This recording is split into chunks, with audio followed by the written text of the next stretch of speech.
Thanks for listening and subscribing to the Clive Barker Podcast. This episode is an audio commentary in our Clive Barker's A to Z of Horror series. B is for Beelzebub. Ryan and Marcus discussed the 1973 film William Peter Blatty's The Exorcist. Jose couldn't join us due to dealing with some logistical issues with his impending move. As you're listening to this, he's on the road from Arizona to Ohio.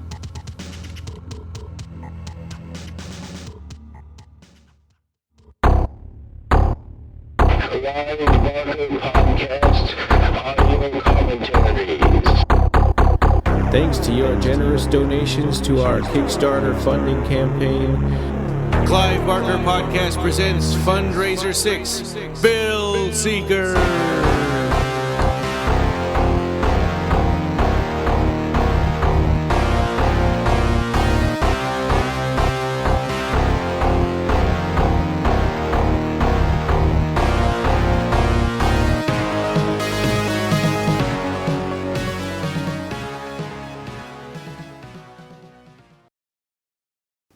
Well, I've got it. I've got The Exorcist on, and I've got it on the main menu there. Yeah, me too. I just gotta put it over the play movie. Oh yeah, that's where I have it. I watched it last night, and today while I was on a break, really quick, I watched the trailer for Exorcist II because I've never seen it. Have you ever seen that movie? You know, when I was younger, because I think this director's cut came out when I was like 10. Oh wow! And okay. And so after it came out, I bought like the whole collection on DVD. Mm-hmm. And so I had 2 and 3, and I tried watching 2, and it was just so god awful boring that I just never finished watching any of the other ones. That's what I keep hearing, but the trailer had all this crazy stuff with bugs and bees flying at people and fire, and so they made it look like this action movie or something. And it's John Boorman, so it makes me, he did Excalibur.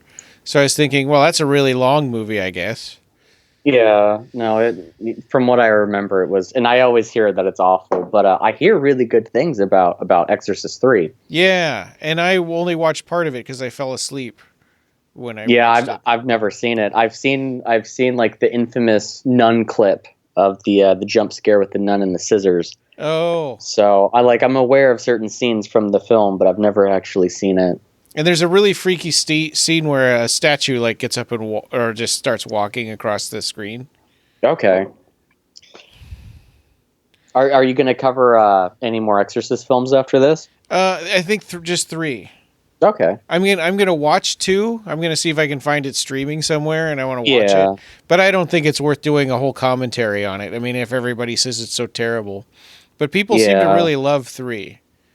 And then I totally forgot that there's more movies, right? There's one called The Beginning, and so what happened is they were working on a prequel, and they finished the film, and the studio did not like it. Oh. So they fired the director, or maybe there was an accident. There's some sort of accident, but they never finished it. So they hired a new director. I'll have to look it up before the conversation. Is this Morgan Creek? No, I know Warner Brothers did it, but I don't know what other parent companies did it. But I just know that the movie was finished and it wasn't released, and the director was replaced. The cast was still the same. The script was the same.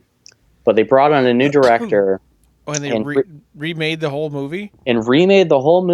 And so what happened was you had a film come out called Exorcist, The Beginning. Yeah. Which was released. And that was released in theaters.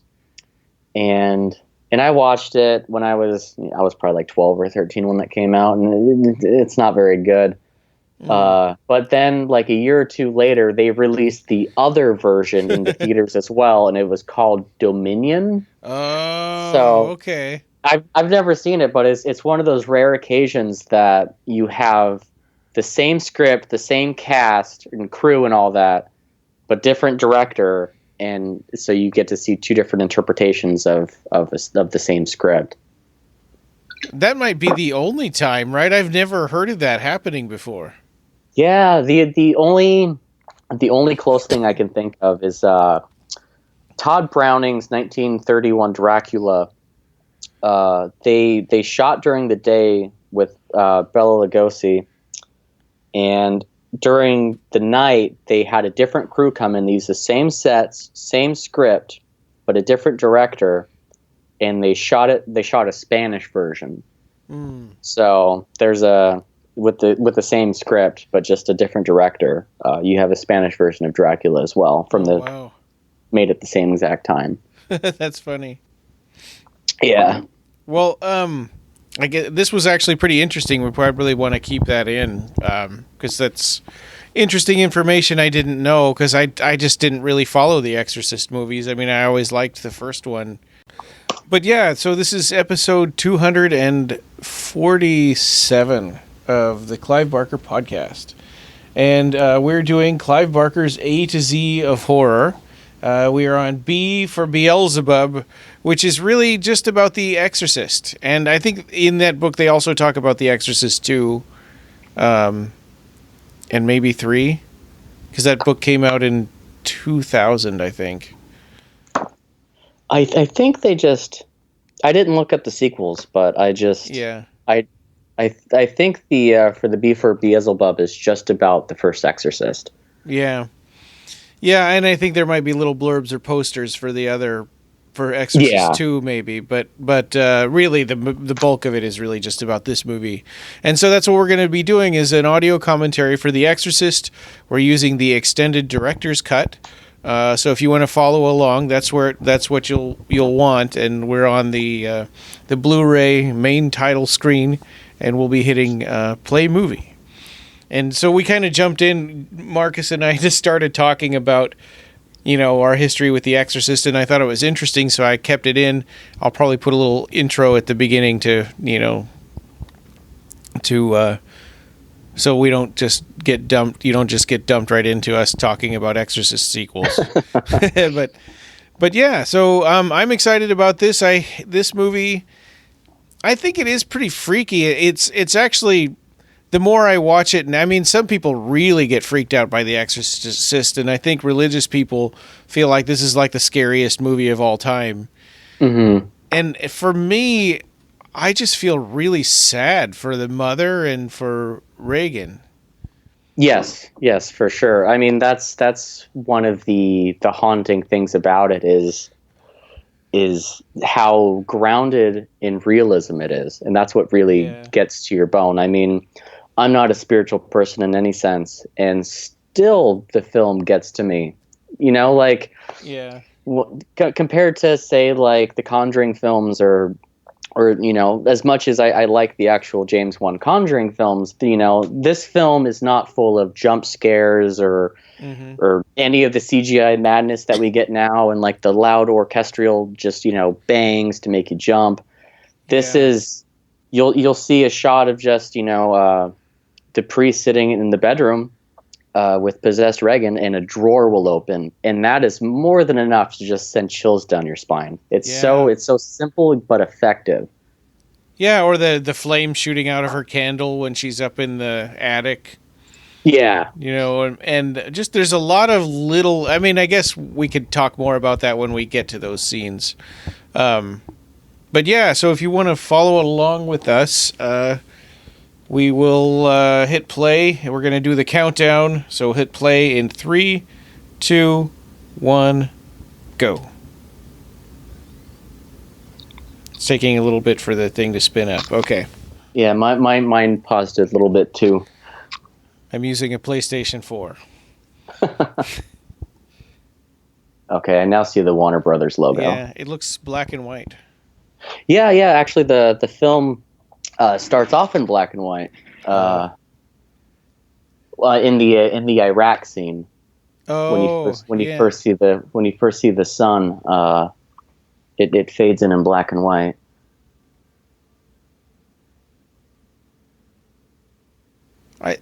I thought the movie started in Iraq, but I'm seeing it start at the house there. Yeah, I thought so too, but maybe because this is the extended cut. Okay. Yeah, and Yeah, I just watched this last night, but I thought it started out, maybe I had blinked my eyes or something. That's a really quick scene there Yeah. of So- their house.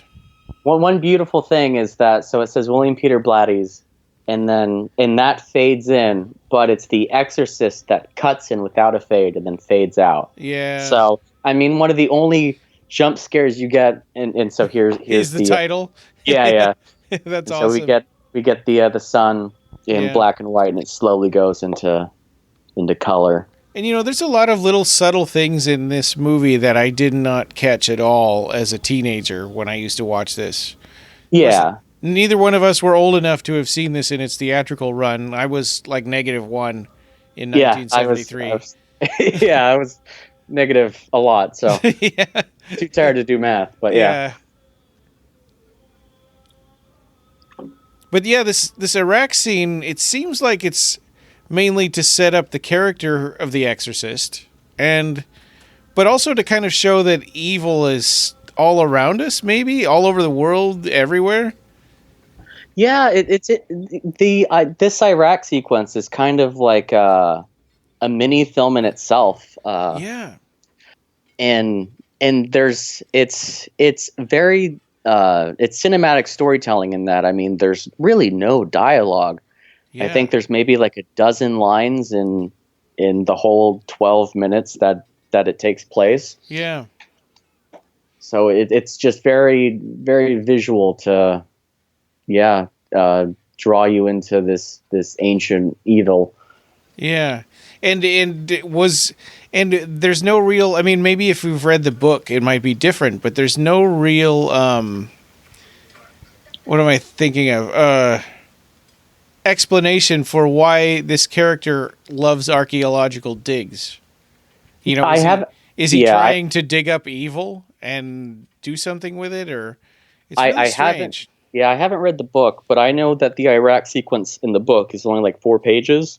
Yeah. So, there is the Exorcist, the Beginning, which I saw when I was a kid, and I don't remember it, and probably for good reason.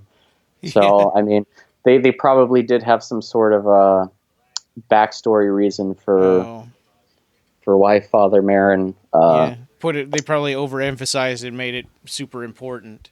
Yeah. I just remember that they did have some like exorcist scene at the end in a cave, and it was kind of all CGI-ish. And, oh God! So it didn't talk about his first exorcism that he did in Africa. Yeah. That's what it was about. Oh, okay. But it was like a mid-2000s film, so yeah. And I used to think that the demon that was in Reagan, I guess it's Pazuzu. Yes. That statue was Pazuzu, right? Or a statue of Pazuzu, and somehow he like waking it up. But So watching this now, I feel more like it's really the demon. The demon likes to mess with people and show them things that they've seen in the past, and scare them and make them despair. And so I felt like maybe that showing the demon, the Pazuzu statue, and Reagan like clawing at the air in front of it was really more just to mess with the father. Okay, so you just think that the demon inside Reagan is just using Pazuzu to mess with Father Merrin, but it's not actually Pazuzu. Do you think that's a statue of Pazuzu? Or is it just some evil thing that's that scared him? It is a statue of Pazuzu that what he sees here in Iraq, and the that small head. I don't know if you want to call it an amulet or. It is Pazuzu, because Pazuzu is supposed to have like a dragon-like face, and talons, a serpentine penis, and like pointed wings. And so, I mean, it matches the description of what Pazuzu is, and I think Pazuzu is one of the demons of the wind, or something like that, like the southwest wind, something like that. And so when he first finds the head that he just dug up, if you notice on the soundtrack, it was silence, and then right when he unveils the Pazuzu head, that you hear the wind softly starting to pick up. Oh, well, that's interesting. Yeah, I mean, it could be foreshadowing that Pazuzu is actually going to be the demon inside of Reagan, but at the same time, it never really wants to introduce itself or say who it is. Yeah, and I mean, the devil. Yeah, it's kind of like like what a coincidence. But so Yeah. that is a really good. I've never thought of looking at it that way. That it's just the demon, because whoever's possessing Reagan or whatever can obviously sense your past history. Yeah. For example, when Father Karras, the demon starts mimicking his mother and things like that. So it would make sense that he would be teasing Father Marin in regards to the Pazuzu find. Yeah. Well, and there's like some little omens like the clock stopping and the dogs fighting each other and stuff like that. Yeah, and again, that's why I said like this is it's like a film within itself, this Iraq sequence, because again, the only real dialogue we're getting is right here. Yeah. And it's in a foreign language. But most of it is just, you have these blaring sounds. Yeah. You have the hammering of the metal. You almost have somebody playing drums, or there's music at one point during the cafe sequence. You have the digging sounds, and then you have these moments of just pure silence, like with the clock stopping. Yeah. And I think we're going to get a blaring sound here of you're going to have the when he goes to the whatever this underground place is here. Yeah. But he says he has something important to do, but then you found out he just went home to write a book or something, right? I don't remember. It's been a couple of years since I've watched this. Tell me. Well, later on, when the priests are deciding who should be the one to perform the Exorcist, they bring him up and said, "No, he's home. He's home now. He's not on the archaeological dig anymore, and he's writing a book." Okay. But yeah, he said, "I must leave. There's something I must do, or I have to leave. There's something I must do," and it's kind of ominous. But I wonder if it really isn't that big of a deal. So much of this film is ominous. I mean, you have all these random people watching him. Here's the scene where the cart with the horse comes blaring by. Yeah, it's almost like death. Yeah. Foreshadowing. Oh yes, for sure. The chariot to take you away to the underworld or the afterlife. Did they make up Max von Sydow to look that old? Because here we are, like 40 some years later, and he's in Star Wars: The Force Awakens, and he looks the same. He looks exactly the same. Yeah. I first saw this when I was a kid, probably like 10 or something. Yeah. And I always thought that Max von Sydow was just an old man, but when you watch The Force Awakens, he looks now as he did in 1973. So 46 years later. Yeah, no, he was just a young man, and they put him in it's old age makeup. So you think, when you think of The Exorcist, you think of Reagan's makeup, and it is very iconic. But the overlooked thing is Max von Sydow's old man makeup. Yeah, it's really good, and his acting is really good. Yeah, it's not over the top, but it makes you truly believe that he is just an old man. And I didn't really know him as an actor. I always assumed that this was an old man, and then it's like, wait a minute. Well, you wouldn't, you'd think that they would cast an actor that would be the age of the role. Yeah. Instead of going through all the work, but but he's really good. Yeah, and even on this high definition Blu-ray, it still looks flawless. And so now here is our introduction to the full Pazuzu, and you have that lovely infamous shot of them having a showdown where one's standoff where one is on the left and one's on the right. Yeah.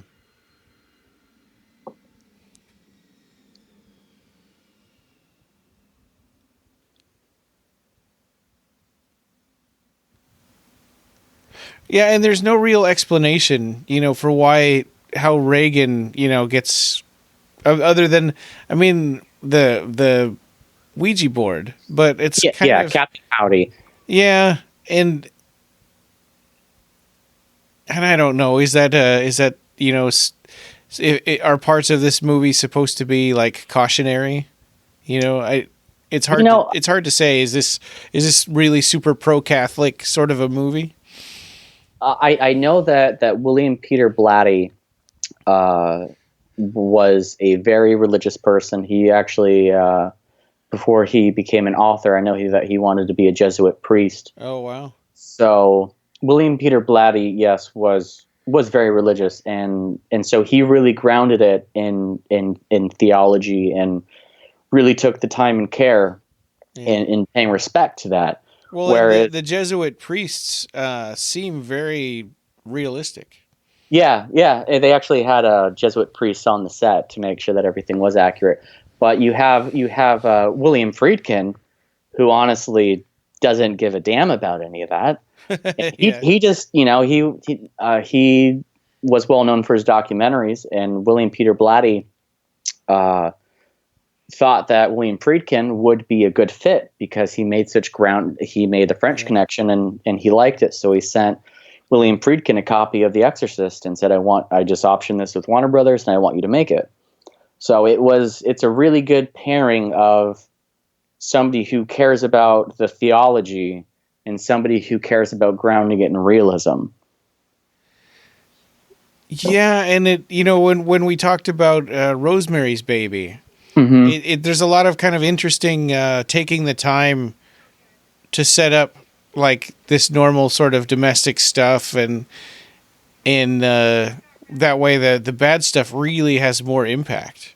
Yes, it seems like something that's kind of lost in movies today. Yes, because most teenage audiences who go to a theater on Friday night, they don't want to take the time to fall in love with the characters and to be initiated in that kind of style of film. They just want the loud jump scares. Yeah, or the like $300 million spectacular, Yeah, which is why, films like this, if they're usually limited release or, VOD, things like that. Yeah. They don't get wide theatrical, that's just for the Disney films now. Yeah. It's kind of sad, but at the same time, I mean, I'm at fault too. I don't go to the theater I have a kid and Yeah. No, I mean, but there are companies who are still trying, like A24 is a really, really good example of trying to get films that wouldn't be in large theaters shown in theaters. Well, and it's really nice to have a large variety of stuff to see when you're at the theater instead of, 8 of these screens are all going to be, Marvel something or other, Avengers or yeah. I like all those movies, but it is getting to be a lot, and it's like there's so many of them that it's hard to appreciate them because there's always going to be another 3 of them coming out in a couple of months. Yeah. So this is kind of interesting. We've got a movie within a movie. Which, when you mentioned Rosemary's Baby, I never really thought of connecting the two, but you had a guy who was a struggling actor, and he sells his soul to the devil to get a good career. And here you have an actress who's well established, and yeah, and it's like Satanism or demons weaseling their way into Hollywood. Yeah, which isn't a. It's not a. It's an older idea. I mean, you go back to Dr. Faustus and things like that. Yeah, I mean, and it's it made it also for setting up the character of Reagan's mother. it made it so we have somebody who's wealthy and can throw all the money at this problem in the world and not be able to solve it. Yeah. And if it was just a middle class person, what would they do? They would just only be able to go to the doctor once and maybe a psychiatrist, and that's it. They wouldn't be doing all these spinal taps and brain surgery and stuff like that. Yeah, and I think that's also what makes it so bone chilling is, like you said, she has all the resources and she has everything at her disposal. Yeah. She can go to all these different doctors and try all these different things. Yeah. And at the end of the day, even somebody who is famous, and sure, her husband is a bit estranged and whatnot, but she still has her life together. She has a career. She has a lovely daughter, and it doesn't matter. This evil will still seep in and ruin them. Yeah, and I guess that's another thing that those two movies have in common, right? Is the ineffectual husband. Yes. Yeah. Here in The Exorcist, you only hear him on the telephone. You never see him. Yeah, I mean, he's a terrible father. Mm-hmm. And another thing is that she's here shooting a movie. This isn't even their actual home, so. Yeah. She's technically working and this. They sure have a lot of stuff in this house for it just being like a rental for a few months. Yeah, I guess it's just like an Airbnb or something. I don't know. Yeah, right. Yeah, before they had Airbnb, I guess there would probably be people that say, "I guess you can rent out my house." Yeah, I don't know. I could go stay with my mother or something. But I do like the fact that you don't know exactly why it happens. There is the hint of, was it the Ouija board? But there's no definitive. This is why it happens. Yeah. It doesn't seem like they're into the occult or they're trying to conjure anything. They're a happy, loving family. One thing I always used to think was speaking on that. One scene that I always used to think was the creepiest, scariest thing in the whole movie was the scene with the Reagan kind of clawing at the air and the Pazuzu statue. Yes. But it was because I was used to watching it in low definition, and I thought that was supposed to be the actual Pazuzu there. Oh, okay, not the statue from Iraq. Not the statue, yeah. And so, gotcha. But now in Blu-ray in high definition, you look at it like, oh, that's definitely the statue. Yeah. And Reagan is not decapitated; she's just got her head pulled back. Yeah. So I don't know. I think it became a little less. I built it up in my mind that way for so many years. Sometimes that happens. Yeah, the low quality, it leaves your imagination to kind of run rampant, and so in your head you make it look far worse than what it was. It's like when the Cenobites are in the blue smoke, Yeah. In Hellraiser, they're so creepy and stuff, but then you put Pinhead in that field, outside in Hellraiser 3, and it's kind of like, oh man. Yeah, it ruins the mystique of it.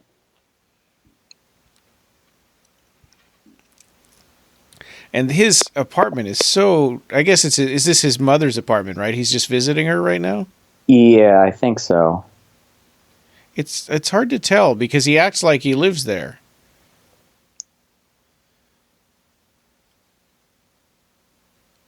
He's got his own bed with a cross right there. Mm-hmm. Which looks like a kid's bed. That doesn't look long enough just... for his feet to... Yeah.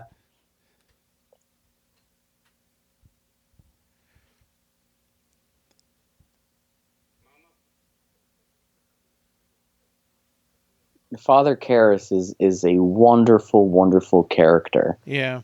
Because so quickly, in those few establishing shots of seeing that he was a boxer, became a priest, he's taking care of his mom. Yeah. You can see that he's just full of baggage and depression, and just life is just draining him. And he essentially lives to take care of his mother, it seems like. And in just so few shots, you feel so much. Yeah.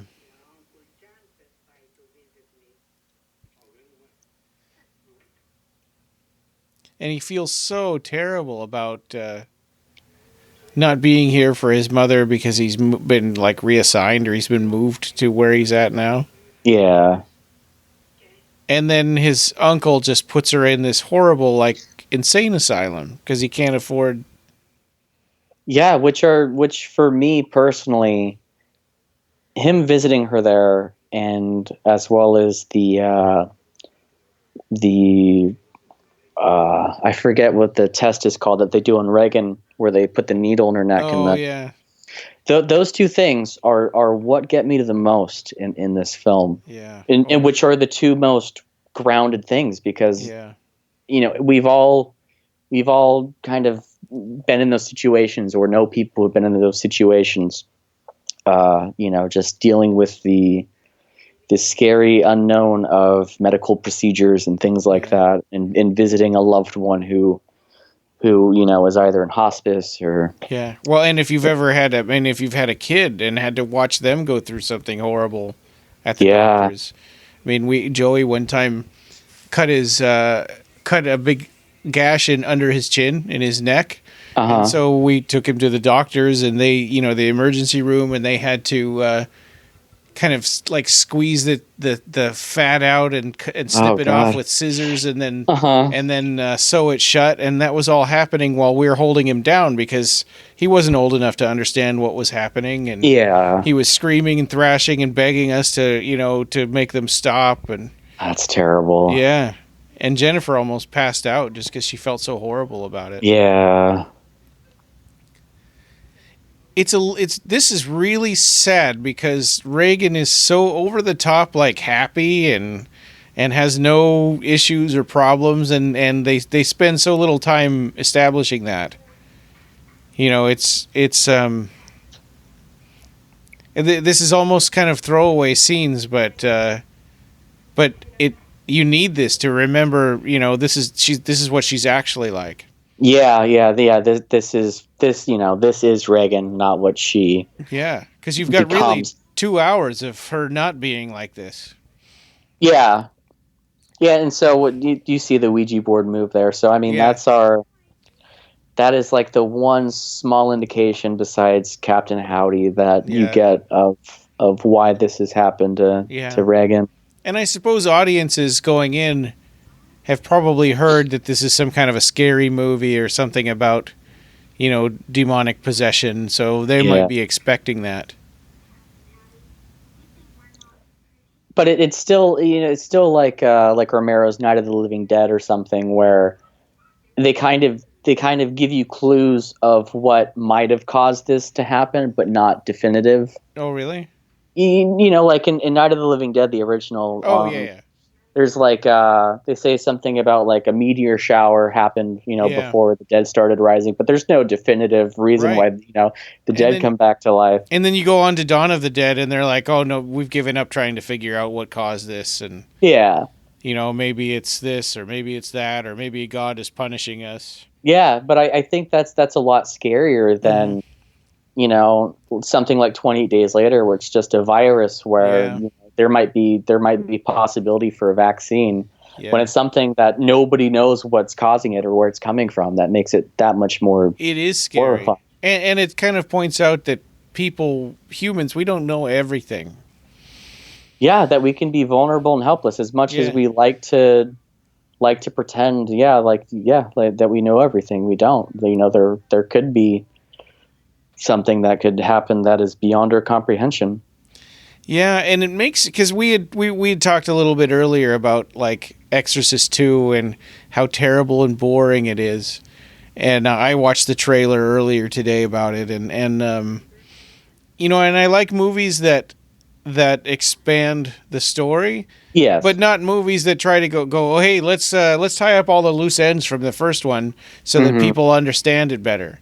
I think that like Highlander 2, oh my God, that was so terrible what they did with that. It's they're spacemen. That's why they can.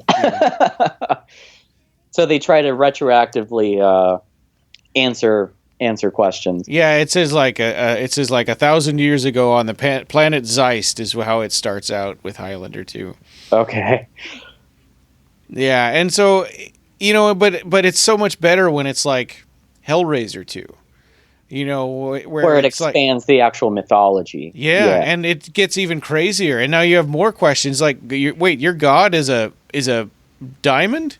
Yeah, just this random, this geometrical shape in the sky that, Yeah.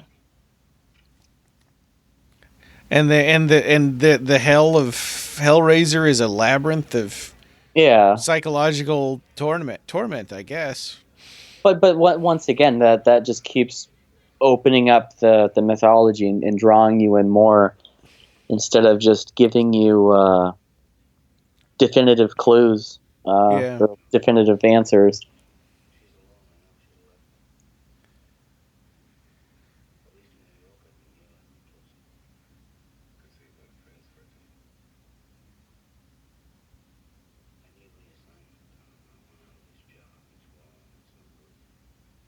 See, and once again, we get him trying to be closer to his mother. Yeah. And he's really conflicted also because he doesn't feel like he's good enough. It's kind of the crux of his character. Yeah, that's his whole character arc, is that you constantly see that he, like you said, he doesn't feel he's good enough, and especially what happens later on with his mother. He's just overwhelmed with failure, and so he also doesn't leave, right? I mean, he just got offered a transfer, and it's like he stays. I mean, because he knows the people, he's got a friend, like a really good friend there, and he likes helping people, I think. Yeah. That's my assumption. We don't really see a lot of that, but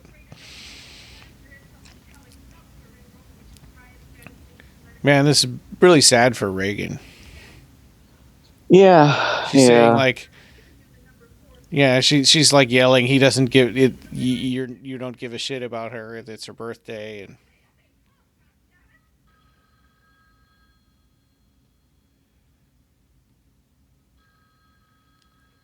which is one of the few times that we really see the other side of Reagan. The darker, sadder side, which maybe that was the reason that whatever demon got in was that she was in a low point. I don't know. She missed her father, and she wanted some other kind of figure to talk to. I don't know. Just things.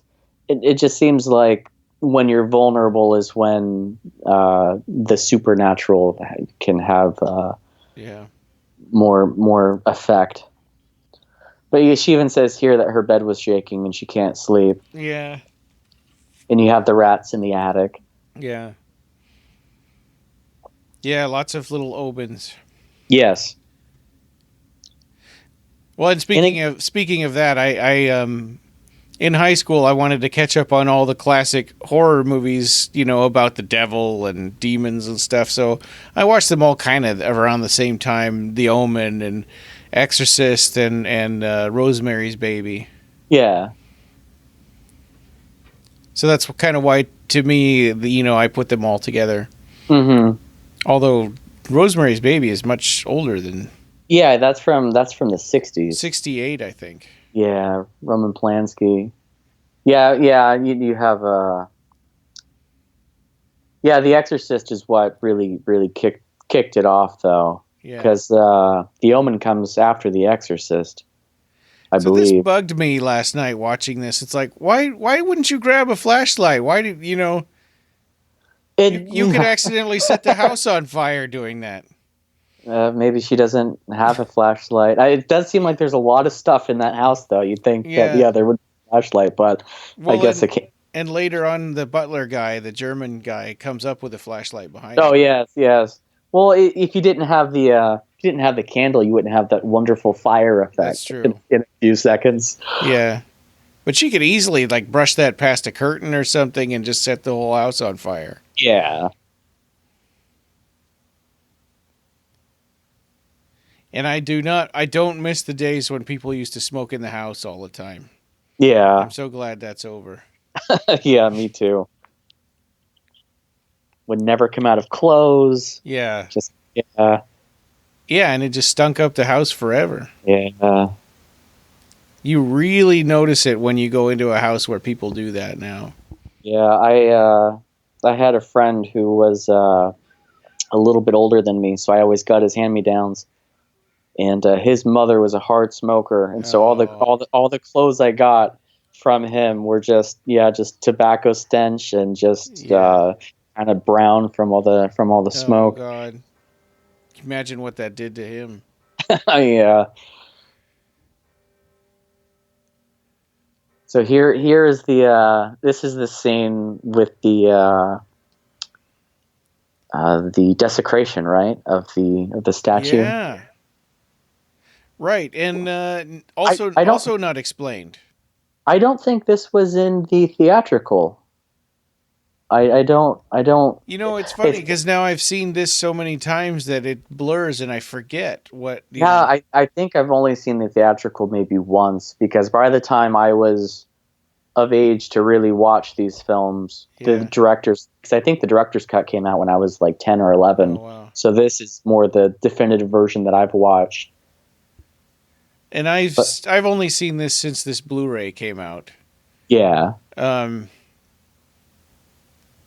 yeah, I think, you know, in the 80s and 90s, I watched the theatrical version.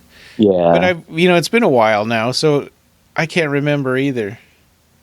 And that's only like 3 seconds of that, but it is pretty jarring. Yeah. Yeah. Well. And is it supernatural, or is it some kind of... Yeah, or was it just some punks who were just messing around? Again, it's one of those things that doesn't explain. But it doesn't look like vandalism, because it looks kind of sinister the way it's done. Yeah.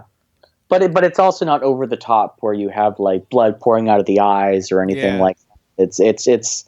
It's just enough to, by the time you see it, you comprehend it, it's gone, and it just lingers in your mind. And it's mocking the human form. And so I missed it last night, and now we're watching this again, and I still didn't. Is there some scene missing, or some bridge between why is she here? Why is she at the doctor? Yeah, we didn't see any evidence of issues with her yet at home. Besides her saying that her bed was shaking and she was refusing to sleep in her bed. Oh, that's all it is? Yeah, but I think, you have here where Regan is acting strange. Yeah. But yeah, they don't show her acting strange at home. Yeah. Yeah, it seems like this is all starting here, but I thought that she was going to the doctor because she was acting weird. And and they only showed one time where she wouldn't sleep in her bed. Yeah, I think it's just for pacing. There's a lot of times in this movie where a whole bunch of time has gone by, but they don't label it, so you just have to kind of piece it together. Yeah.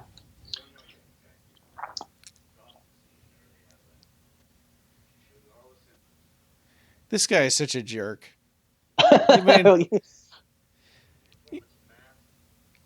He's already got it all figured out.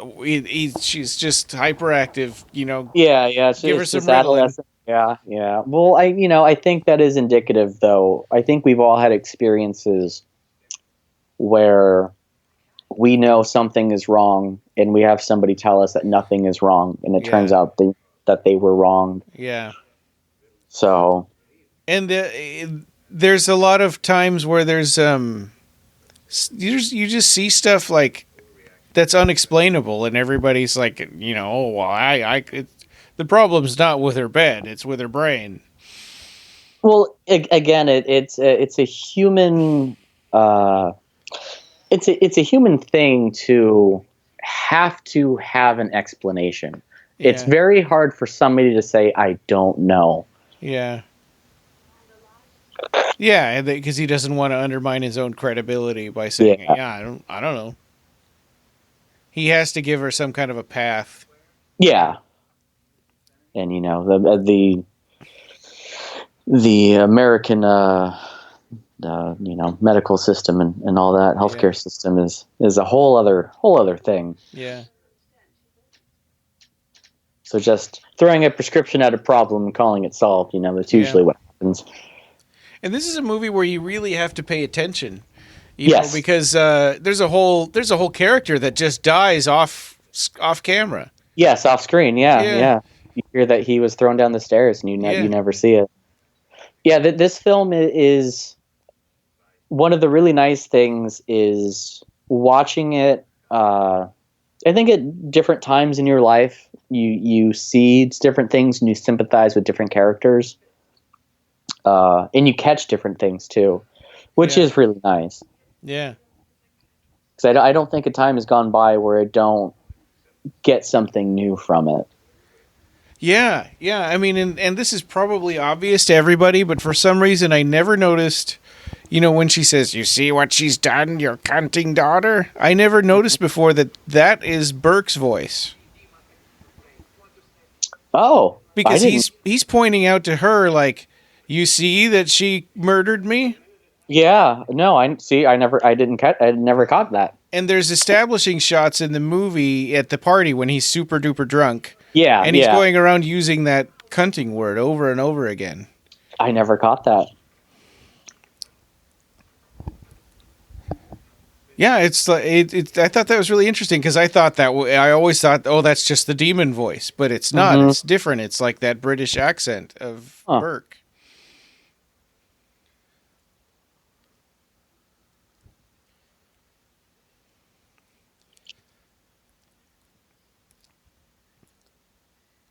So now we have him visiting his mother in the mental hospital and seeing all the patients and stuff. And this is just one of those scenes that always just gets to me.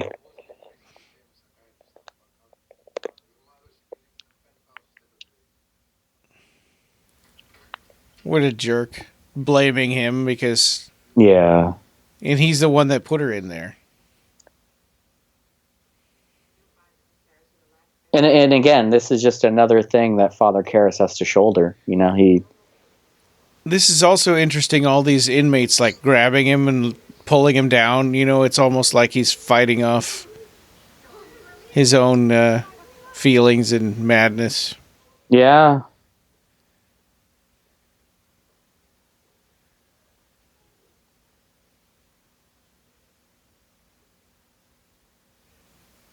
Oh, and she's so mad, and she blames him, even though he didn't put her in there.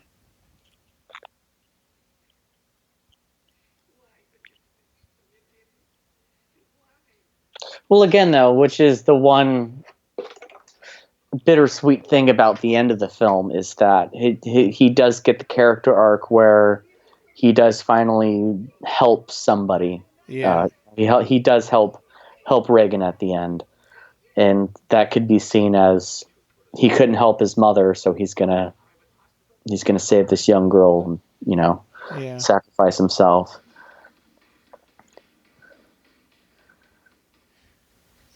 So because she got mad and she wouldn't, that seems like that is kind of a big mistake on his part. Just because she said no, or she's mad and she wouldn't go, he should have taken her anyway. Yeah. Should have taken her home. Or take her to live with him. I don't know if maybe there was a reason why he couldn't take her home. Maybe they deemed that she couldn't go home anymore. I don't know. And everybody else is, sociable and just drinking socially, and he's like completely just tanked.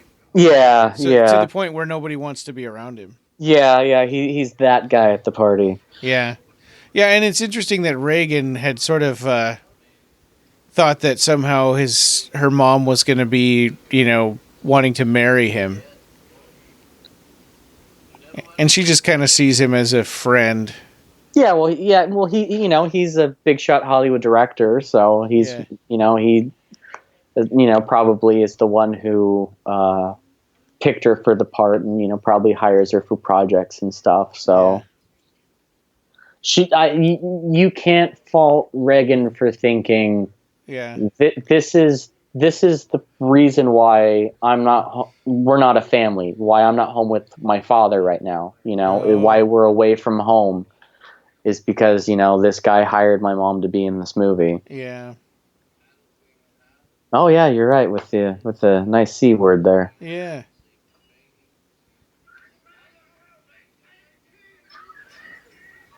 Yeah, and he follows around the butler and harasses him. Yeah. Calling him a Nazi and stuff. Yeah.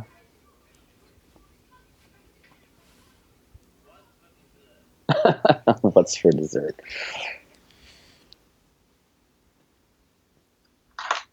So he is the first death of the film, right? Yeah. So I guess they have to give us a good reason to not feel terribly for the fact that he dies. Yeah. And they want it to be sort of a mystery at first, and they they don't want to show Reagan whatever she did to him, to spun his head around and threw him out the window. Yeah. You have the detective scene later on, where he's telling the mother what happened, and then in the middle of it, he goes, "Can I have an autograph?" Yeah. Yeah. So we learn that Reagan killed this guy at the same time as the mother learns it. Yeah. And she figures it out while he's there in the house, and she's trying to hold it in and trying not to show that she knows what's going on, and offers him a second cup of coffee. And which is a very that's a very scary thing in and of itself, is knowing that learning that you did something that you weren't aware of. Yeah. It's very indicative of alcoholism or anything like that, but that you're not in control of yourself. Yeah.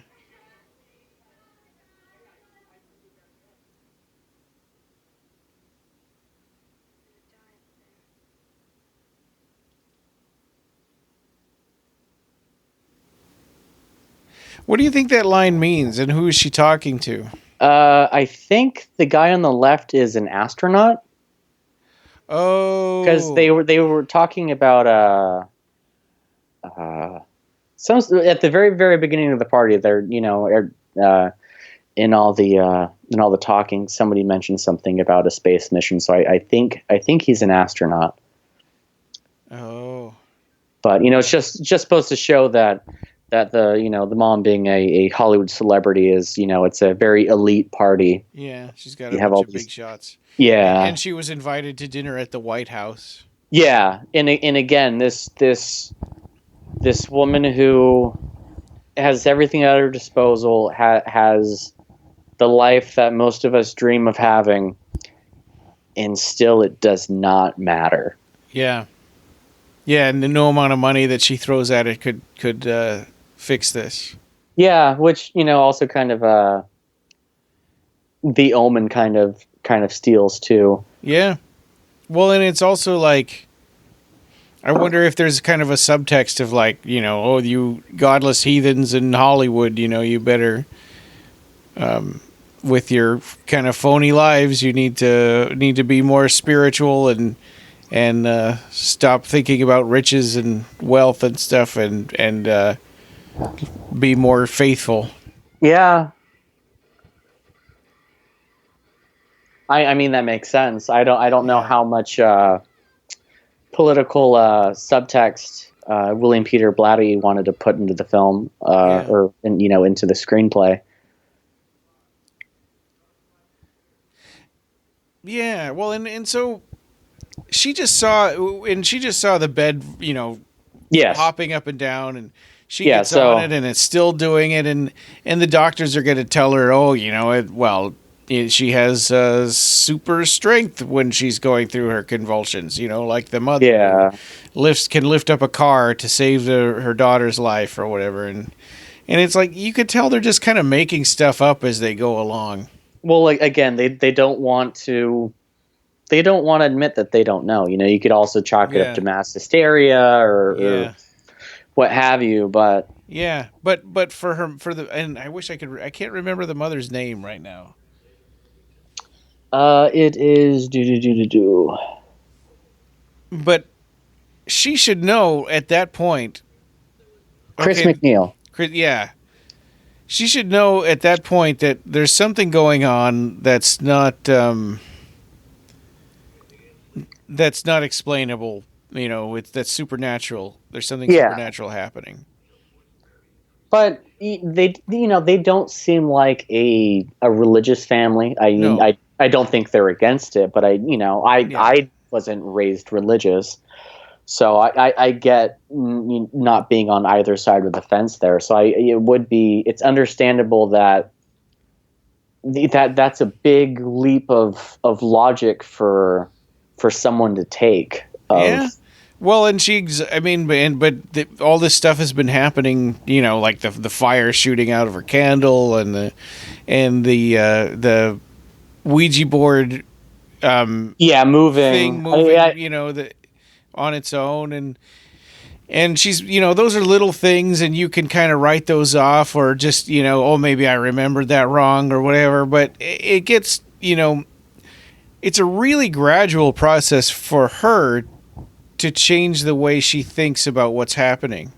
This dream sequence here is so haunting. It's so real. I mean, it's like this is so much like what a real dream would be. Yeah, and you're running and you're never getting there. You're never going to catch up, and it's so symbolic too of that. His mother literally goes underground. She's literally passing away from this life into somewhere else. Yeah. And he can't save her. He can't stop her passing. Yeah. And so you have the psychiatrist, the medical scenes intercut with him giving a sermon here. Yeah. You're starting to and religion. Yeah. And actually, they're both kind of failing at the same time. Yes. Right, because his faith is failing. And her faith in science is also kind of failing, because they're just torturing and doing these horrible things to her daughter, and they're not getting anywhere. Yeah, they're just making stuff up. Well, maybe it's this, or maybe it's a lesion in her brain, and then they couldn't find any evidence of the lesion, and they never even tell her that.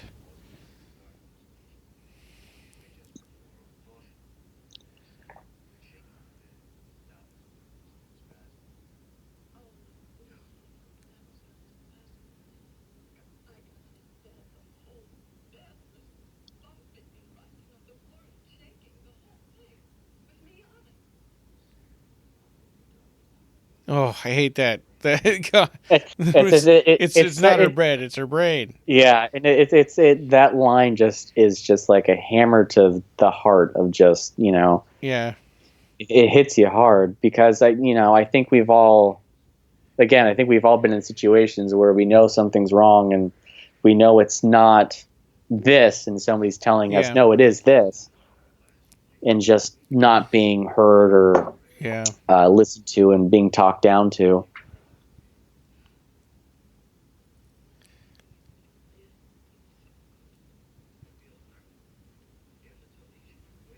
Yeah, and the doctor tells her that she's fortunate. Yeah.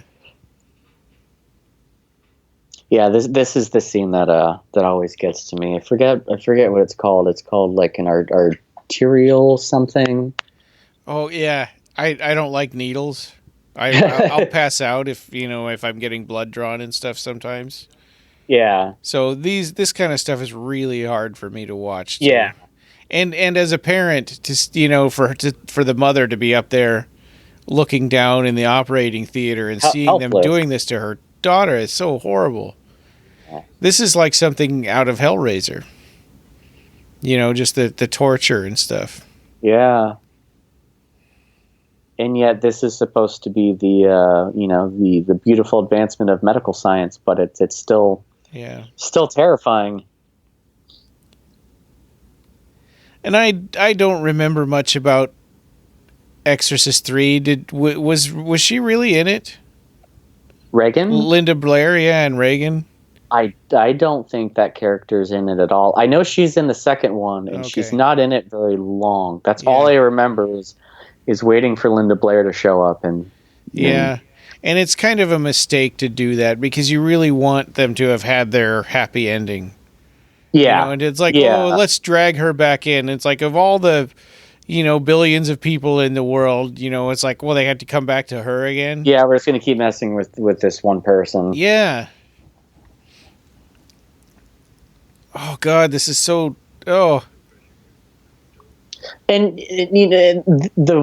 I don't want to say the beauty of the way William Friedkin films it, because it's not beautiful, but the brilliant, it's effective, yeah, the brilliant way he films it is he shoots especially this scene like a documentary. It's so grounded, so blunt, so just physical, tangible, Yeah. Oh God, that's so horrible. Yeah, that's the hardest part of the movie, I think. Yeah. Yeah, I'm more willing to accept seeing people getting decapitated and exploding and stuff like that, but this kind of stuff is so real. Which is ironic because, in the context of the film, these are the people who are trying to save her and trying to do the right thing. Yeah. But the thing that we're most squeamish and upset about. Not about the head turning and the vomiting and all that stuff. Well, and also all of this, I think, is extra from the extended director's cut. Okay. I think that they cut some of this out. Okay, I know if you watch the bonus features, I think it's William Peter Blatty who says that, you hear all these stories about people fainting and passing out and having panic attacks and all this during the original theatrical screening. Running out of the theater. Yeah, and he said that it wasn't during the scenes of the exorcism or anything like that. It was during this medical scene here is what made people, have all the hysterical reactions that they did. Yeah. Well, I could appreciate that. So this shot here is a single take. Yeah. You watch the camera follow the three actors all the way up the stairs. Is he backing up the stairs with the camera? So they had no steady cams back then. Normally you do that. Now so if you watch the special features, they had to, because it's on a set, so there's no ceiling. So they literally had a guy sitting in a chair, and the chair was suspended by wires, and they had somebody puppeteering the person sitting in the chair with the camera. Wow! All the stairs, lifting them on wires. So it's this really ingenious rig that probably took a very, very long time to figure out and get right, just for that one single take shot.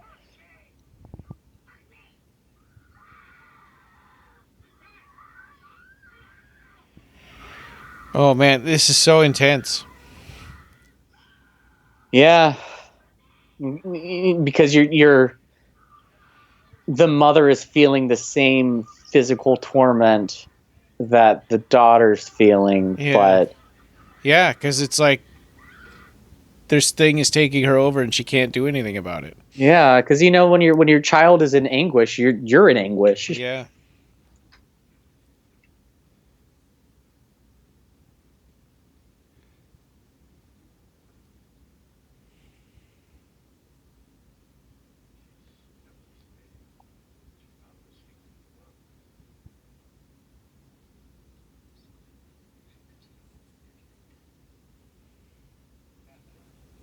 And once again, we have oh my God, trying to grasp at straws and come up with something. But again, I guess what do you expect him to do? Yeah.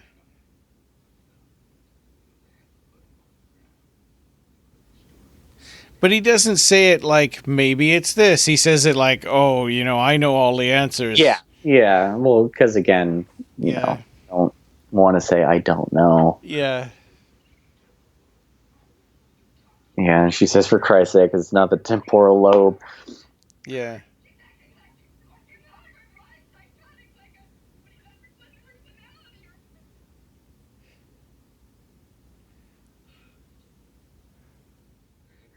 I wonder if that's the first time in the film that she used God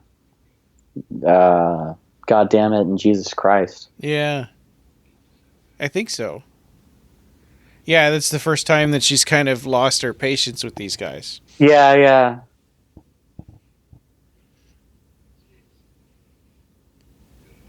But she's got nowhere else to go, so it's like, okay, we're gonna keep keep going down your recommendations. Yeah, he says another spinal and she goes again, oh Christ. So Yeah. I wonder if that's like the film's way of starting to now seep in that she's sensing that there's something supernatural afoot, and that she's starting to really have her doubts about the medical aspect of a cure. And these guys have no more answers. It's like, well, let's just do the same thing again that we already did. That didn't help. Yeah, all her X-rays are normal. Everything physiologically in her brain is fine.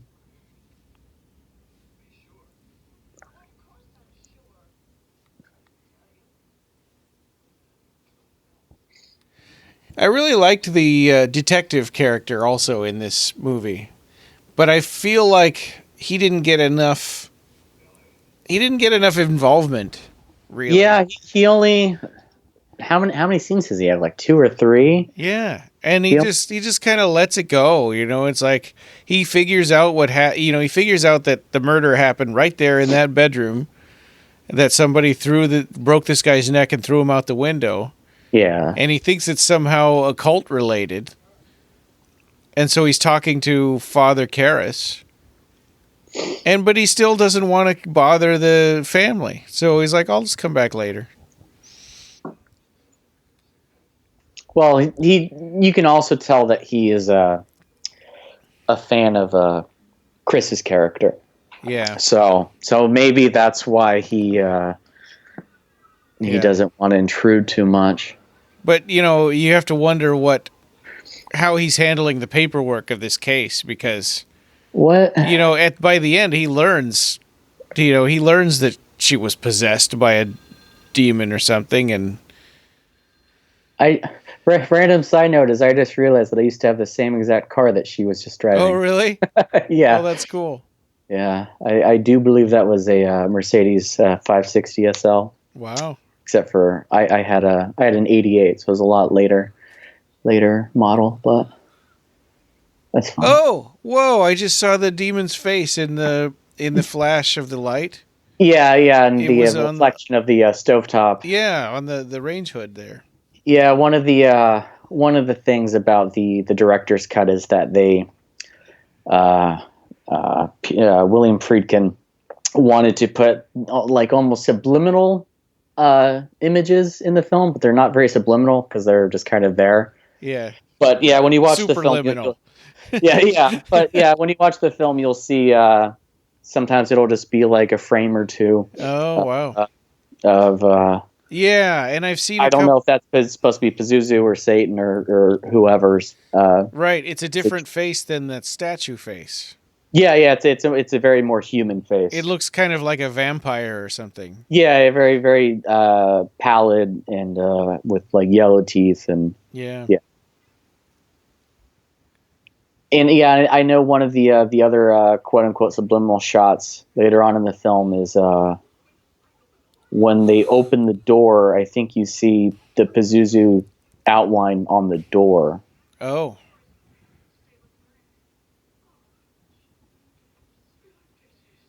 But again, these are all later additions for the for this director's cut here.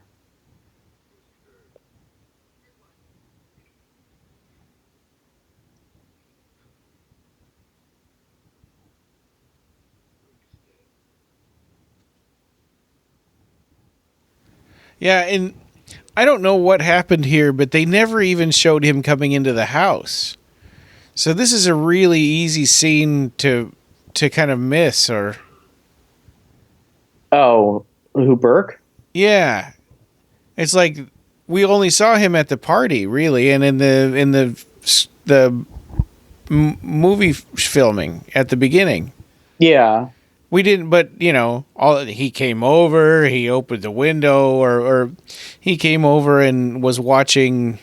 Apparently, so you have to pay a lot of attention because you have to also remember who Burke is, and this scene was added in. The infamous spider crawl. Yeah, which again is only just that's probably 1 second or half a second, and it's still enough. But yeah, I remember when they re-released it in theaters when I was like 10 or 11, and that was probably like the one supernatural scene in the film that got me. They got added in. Yeah. Yeah, and it is crazy. I mean, it makes you wonder that must have been really hard to shoot back then. And so why did they leave it out? Yeah, having to excise that out of the film. That was probably the censors, the MPAA or what have you. But they would have the crucifix thing and the masturbation scene and all that. Yeah, they left that in. You'd think that's worse than her going down the stairs. The censor boards are very arbitrary. Yes, and it's very sporadic. There's no like written rules. It's just kind of however they feel that day. Yeah, it's just some group of people, and this should be an R rating. Yeah, I've heard stories of filmmakers. They'll take it and send it out, and it'll be rejected, and they'll tell them they'll have to change this and this, and the filmmakers will be like, "Okay, I changed it," and they don't, and it passes that time. Yeah. So. Well, in Lord of Illusions, Clive Barker put in scenes that he knew deliberately would get cut. Yeah. So that he could, so that they would leave the rest of his film alone, because it's like they have to do something to justify their jobs. Yeah. And so that falling shot that we just saw was another really ingenious rig that William Friedkin made. Because there were no GoPros or anything back then, so they actually had to. I think the grips did it on the day. Yeah. They essentially strapped a guy in a chair to the guy falling, and so the camera and a guy this big 35 millimeter camera is falling with the guy to get that one shot.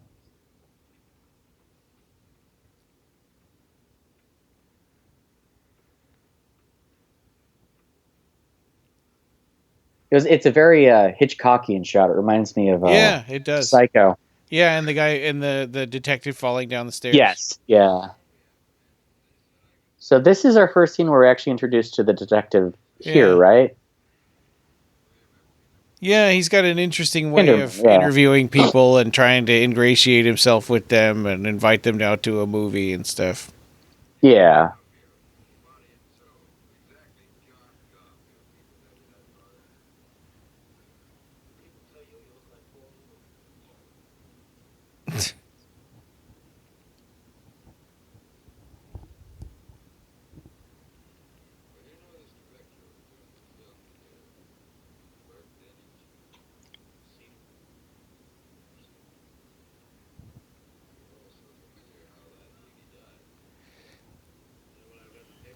It's a strange lead that he's following up here to say that it was an occult killing, though. Because the guy's head was turned around? I mean, does that make it a cult somehow? I don't know. I don't know if this was before or after the Satanic Panic of the 70s, and I wasn't alive back then, so I don't know how prevalent or whatnot of such things were happening. Yeah, it is a weird leap that the detective instead of going to Chris first and interviewing her, the mother, because it happens outside of her home. Yeah. he goes to a priest who so far in the film is disparate from story A. Yeah. This is the B story, and so it is kind of interesting how they tie it together here. Yeah. And do you know of any disgruntled priests that might want to mock the church somehow by breaking somebody's neck and turning their head around and throwing them out a window? Yeah. I mean, I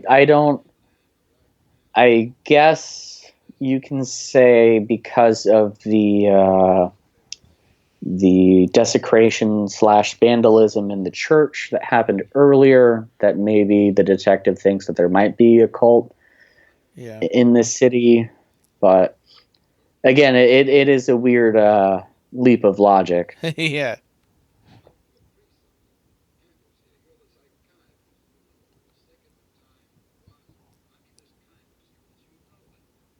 Yeah.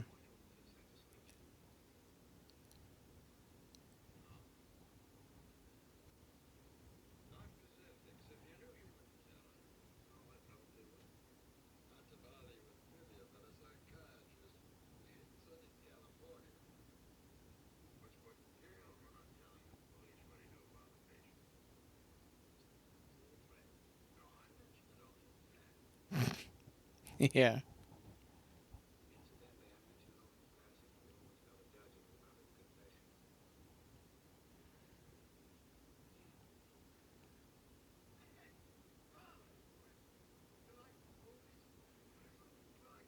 Yeah, this is where we also see the detective's love of cinema. Yeah.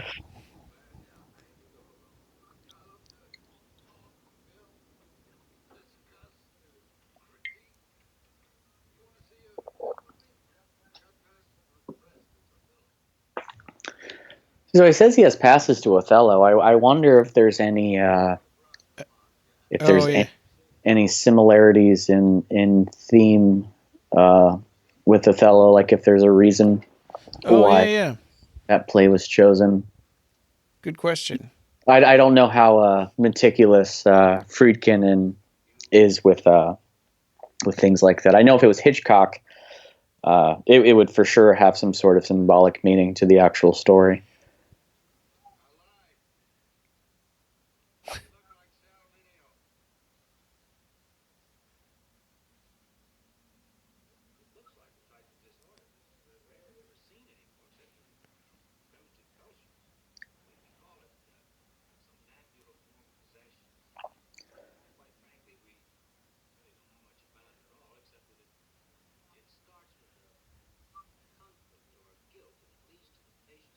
So finally, we have the psychiatrist kind of seeming like they don't really know that they're starting to reach beyond. Yeah. So they're calling it possession, but possession is like a mental illness. Yeah. Not in the theological possession, but that the person believes that they are possessed.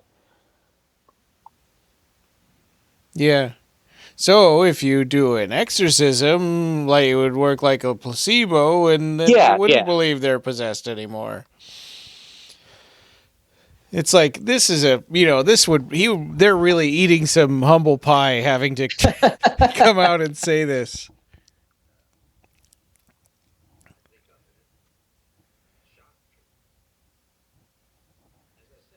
Yeah, it makes you wonder how many tests they ran to finally get to this point. Yeah. And wonder how much money she spent to get to this point. I don't even want to think about that. Yeah.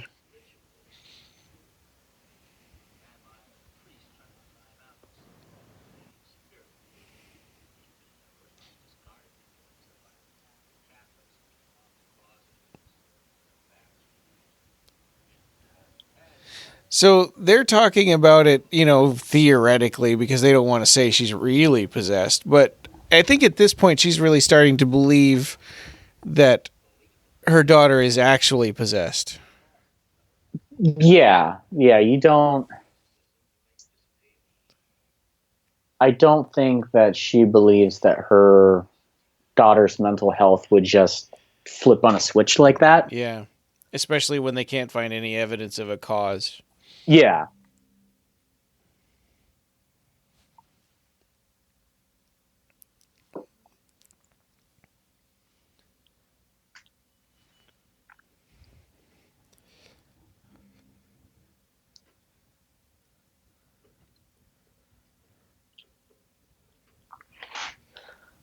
Yeah, and this is also interesting. This is kind of a scary scene because it's like this poor old man carrying Reagan up the stairs.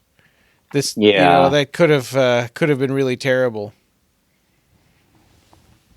And it makes you wonder how they get along with their day-to-day lives with her, like, because you never know when she's just going to flip, Yeah.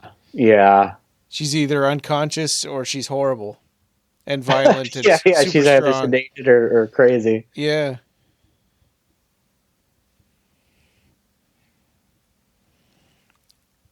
So she finds the crucifix, so... Yeah, what do you think the cause of that is? Because she questions everybody, and nobody put it under there. Either somebody did, and they're just not fessing up to it, or perhaps Reagan in one of her lucid states did it. Oh, yeah. No. When she wasn't tied down. Yeah. So that, in the old, VHS days, I thought that was like a statue of Pazuzu. Yeah. But it's really one of the little clay figures that Reagan makes. Yeah, because that's when the detective finally goes to the house, right? Yeah.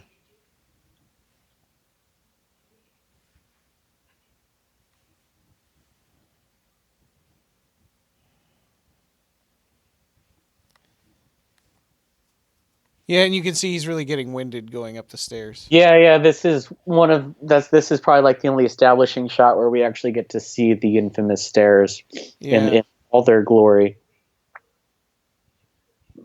But yeah, so now she's interrogating everyone about the who put the crucifix, and no one is coughing up to it.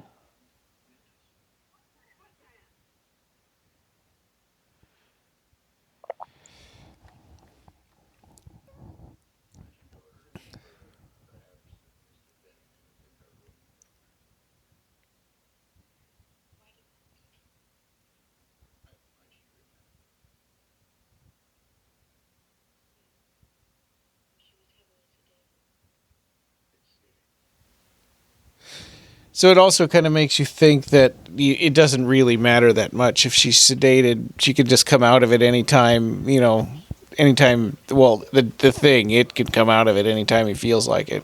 Yeah.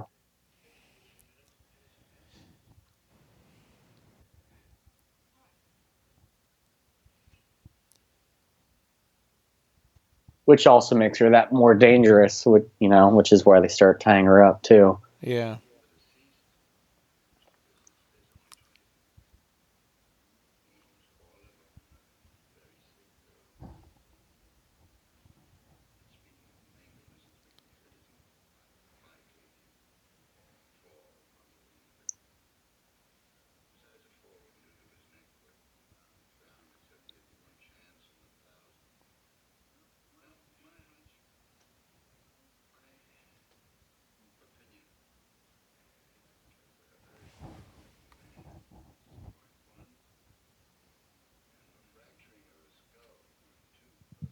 So this is one of our also first real indications of the demon's strength, and just seeing how dangerous and deadly possessed Reagan is, because he even says that it had to have been an extremely powerful man one-on-one. Yeah.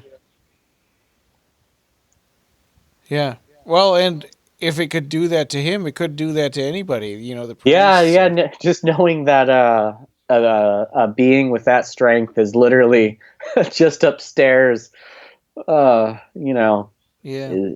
so now you have the looming threat that this danger is just right above you.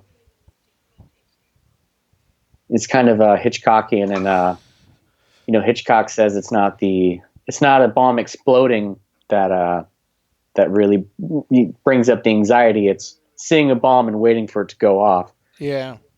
So you see that Reagan is a bomb, and you're just waiting for it to go off. Yeah.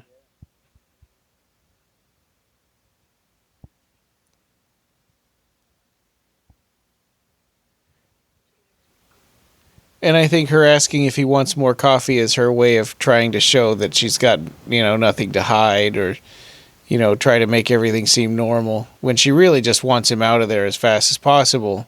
Well, now she's got an even bigger problem to deal with. Yeah, for sure. But then we see in a moment that he's actually a fan of hers. Yeah. So he kind of has lost focus and he's not paying attention to her like he should, because you can tell by looking at her that something is horribly wrong. Yeah, well, he's inspecting the clay figures that Reagan makes. Yeah. So you can see that he is putting it together, but he's not doing the job he probably should be doing.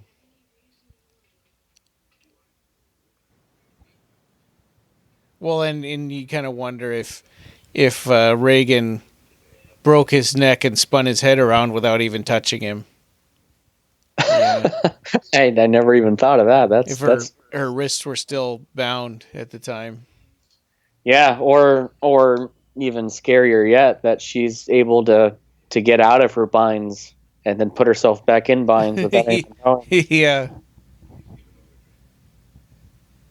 And there's all these horrible scenes, like the one of her walking down the stairs, but they don't show, how do these people wrestle her down and get her back up again? And yeah. What's the aftermath? Yeah. I never even thought of that. Yeah. So you just mentioned that. Yeah. Like what is the after reaction to seeing your daughter walk backwards downstairs and spit out blood?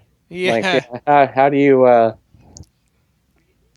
approach them after that? Yeah. It's like they wanted to shock the audience and shock them, and then shock these characters. But then it's like, that's just, one in a bunch of scenes of, weird, terrible things happening. Yeah.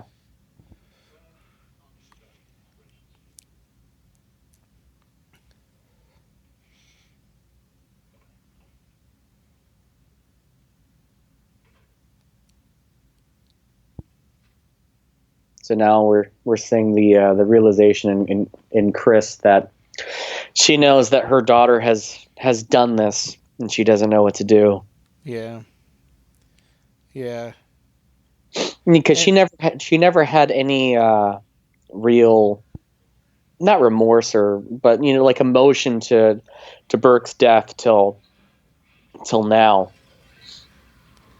And it's like, well, how do you say that this is her brain? And now we have the masturbation with the crucifix. Yeah. So the shot that we just saw with all the records and everything flying across the room, all this stuff is very, very practical. So, that's literally just grips or, whatever, just throwing stuff across the room. And yet it's so effective. You watch something like Poltergeist, which came out a few years later. Yeah. And they comped everything in. Oh, really? Yeah, so when you see everything flying across the room, it's all comped in. It's, it's like early, not CG, but drawn onto the film, or superimposed from one film to the other film. Exactly, and so it looks kind of hokey, and it doesn't have that same visceral, grounded, really gets under your skin. Yeah. It was an optical effect. Yeah. They do the same thing in Return of the Jedi too, when Luke is in the facing the Emperor, and the and the window breaks and all the yeah, stuff flies out of the window. Yeah, if you actually watch like the making of, it's literally just people throwing stuff at Luke, and he's just trying to like bat it away, and it's so hokey, but that's the magic of movies. Yeah.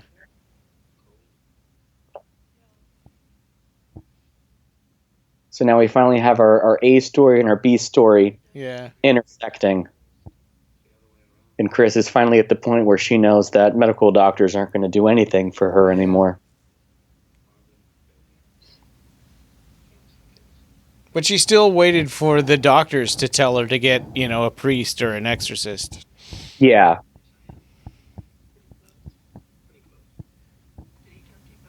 And it's interesting that the doctors could find a medical excuse to justify it. Oh, yeah. Even still, yeah. Well, she believes she's possessed, so if you get her exorcised, then she'll believe that it's over. Yeah, like you said, it's a placebo thing that they think. Which is kind of like what's the medical definition for werewolf syndrome? Lycanthropy? Yeah, lycanthropy. So, it's like the same thing of like, oh, they believe they're a werewolf, but they're not actually a werewolf. Yeah.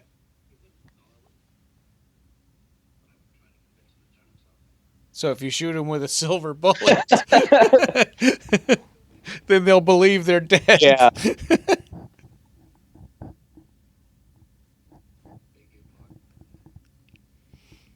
Did you watch it's off topic, but the BBC adaptation of Dracula that's on Netflix right now? No. I've been hearing people talk about it or seeing people talk about it on Facebook, but I haven't.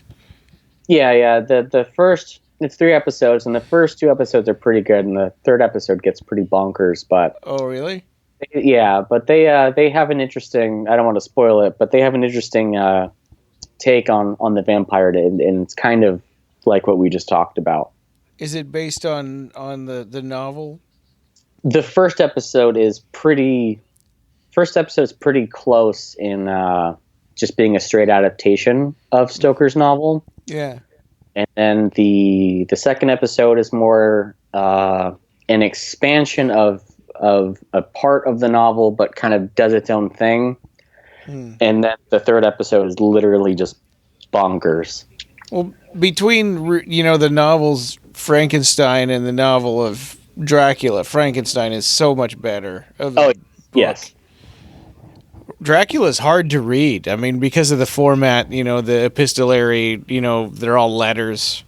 Yeah. I mean, Frankenstein is the same, but Frankenstein, you really only are seeing it from one, I guess, 2 characters, whereas Dracula, you have a plethora of characters, and you have the whole courting of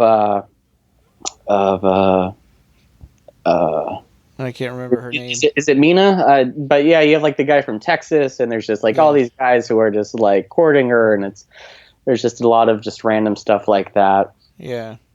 It's a lot more, it's not as cohesive as Frankenstein is. Yeah.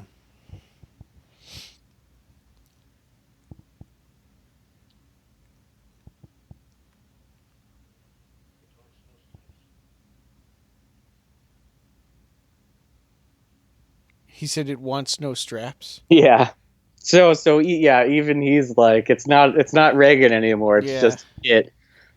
And now we really get full Reagan demonic makeup.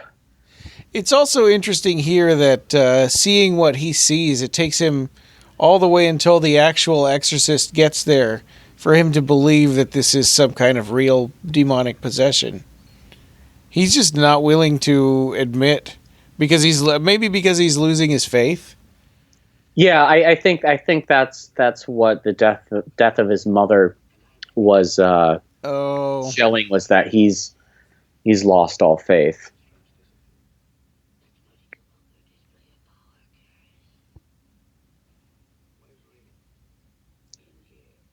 Which you think that might make him believe easier, because you think that there's just this evil that can just inhabit the world.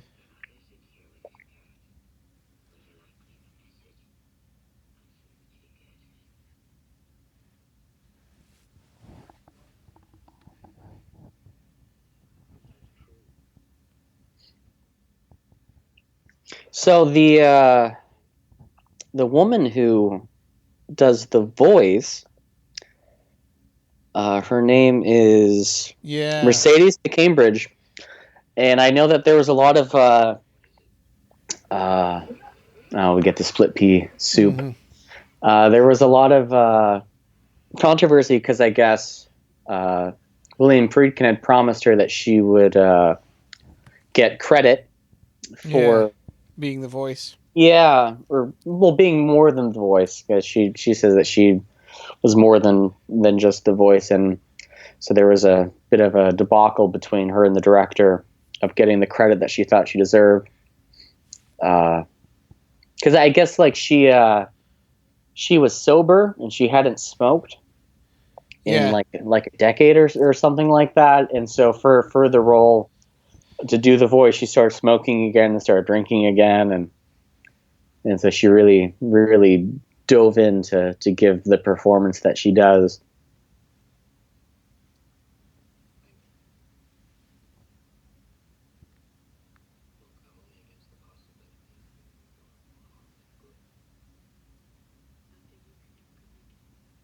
I love that line. She's so right.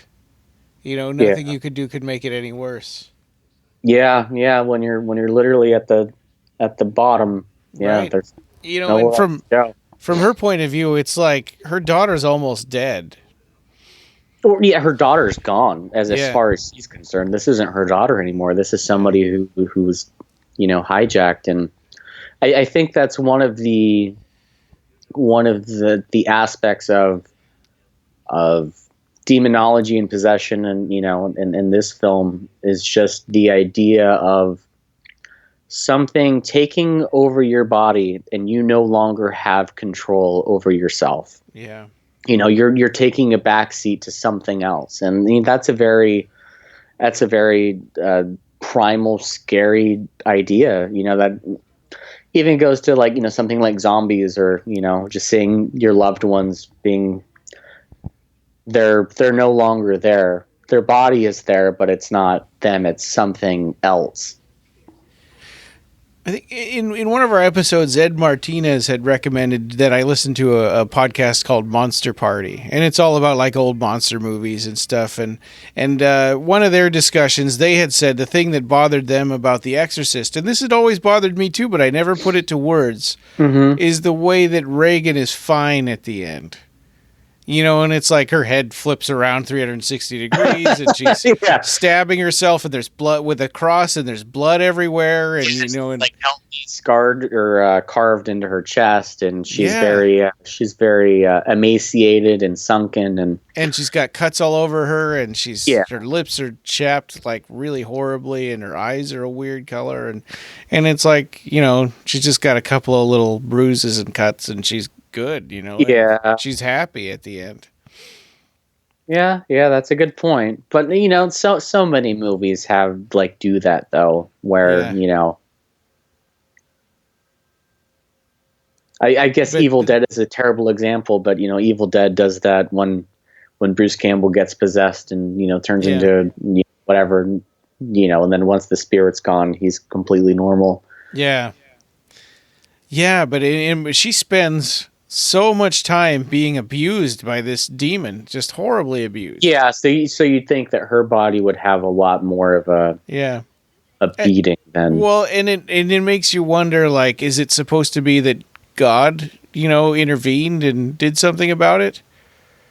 Because in reality, the exorcism didn't really work. In this story, I mean, what worked was him, inviting the devil to him. Yeah, the self-sacrifice. Yeah, and the demon thing even predicted that was going to happen, because he said, "What a lovely day for an exorcism," and it's going to bring us closer together, you and I. Yeah. Like Pazuzu had anticipated that was going to happen. Yeah.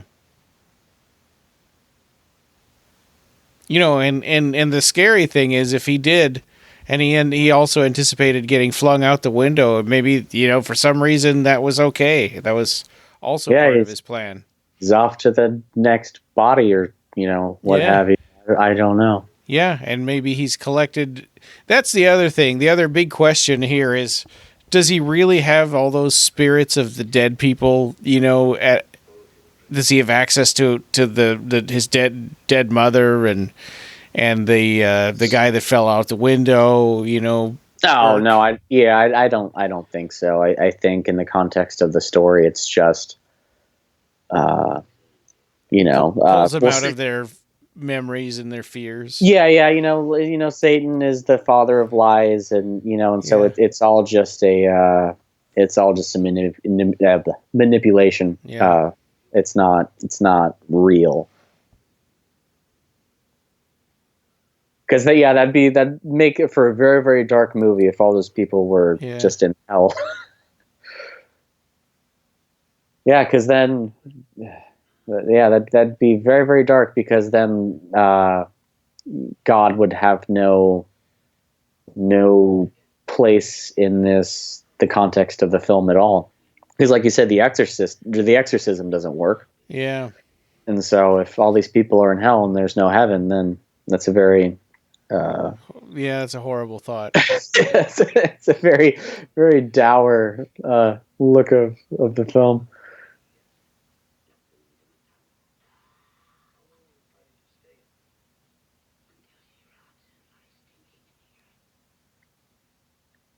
So this is one of the parts of the movie that I never really got, that he throws holy water on her and she screams, and then you find out later on that it wasn't actually holy water. It's just regular tap. What are they trying to say with that? I've wondered that too. Yeah, I don't know. You know, and it's like it's putting on an act, you know, but why? I wonder if this is the film's attempt to make us question whether she's possessed or not. Yeah. I don't. Or are they saying that because he's the one wielding it and he doesn't think of himself as holy, but because he's the one that put it on her, maybe it makes it holy. It is still holy water. Oh, I like that version. I didn't think of that. But yeah, there's a lot of questions in this movie. You know, and the Father Karras did the exorcism, not Father Karras, the other priest. Marin. Father Marin did the exorcism, and it lasted months, and it almost killed him. Yeah. Right, and these guys, they only did an exorcism one night, for like a few hours. And it still killed him. Yeah.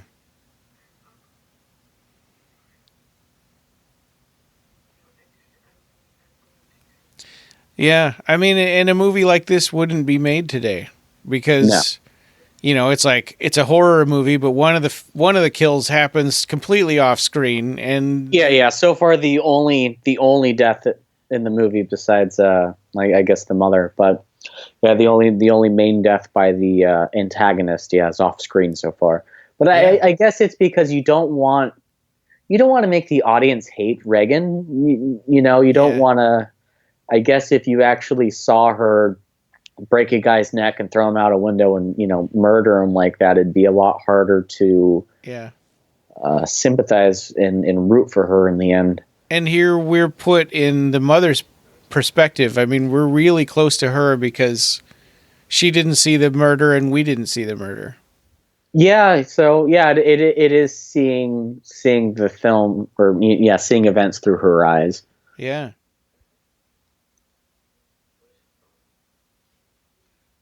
He's a deadbeat.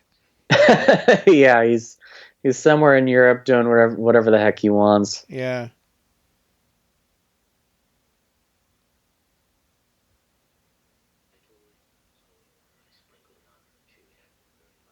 Yeah, so maybe that is Father Karras having more spiritual power and sway than he gives himself credit for. Yeah. Well, and also the demon could be doing this to cast doubt, right? Because that's how I always interpreted it. Yeah. I never knew how much the film wants to make the audience doubt that she's possessed, because it's pretty darn obvious that she's possessed. Oh yeah, I mean that's She's pretty small compared to the bed flying through the air and furniture sliding across the room and slamming the door shut. Yeah, she's speaking in other languages, and you know, her face is all looking like how it is, and yeah. Yeah, and here we realize that the gibberish is just backwards.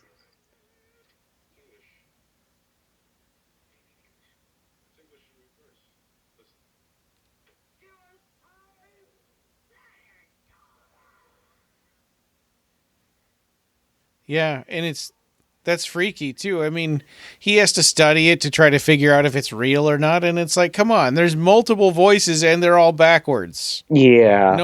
Nobody can do that. Yeah.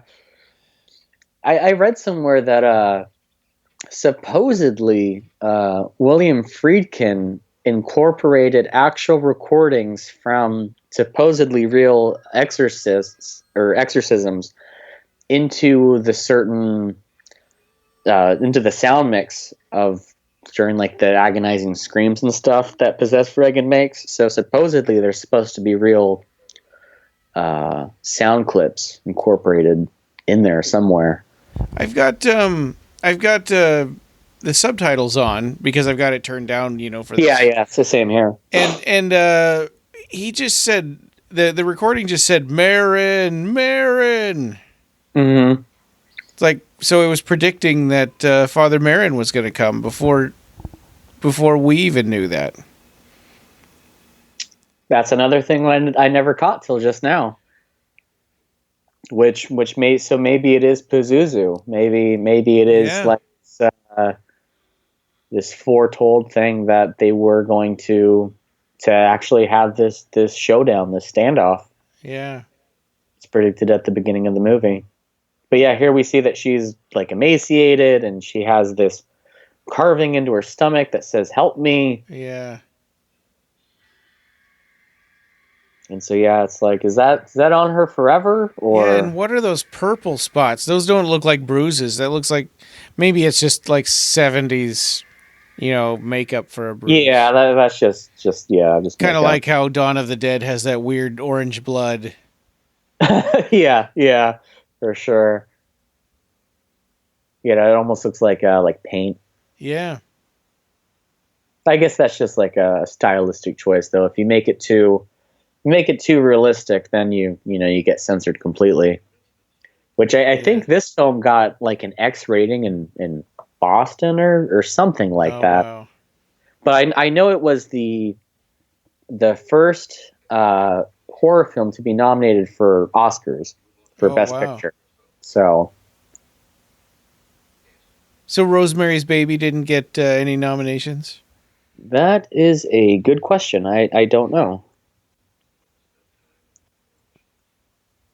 Maybe it did, but maybe it didn't get Best Picture. Whereas The Exorcist got Best Picture.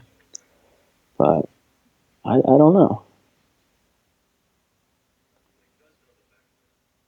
Okay, so Rosemary's Baby, Best Supporting Actress and Best Adapted Screenplay. Oh, okay. But maybe they didn't consider that to be a horror movie. I think it is. I know, but I mean, did people even consider something a horror movie in the 60s? I guess. I mean, I think like the term is like I know, for example, like Silence of the Lambs, they didn't want to call it a horror film. It was like like a psychological thriller, thriller or whatever.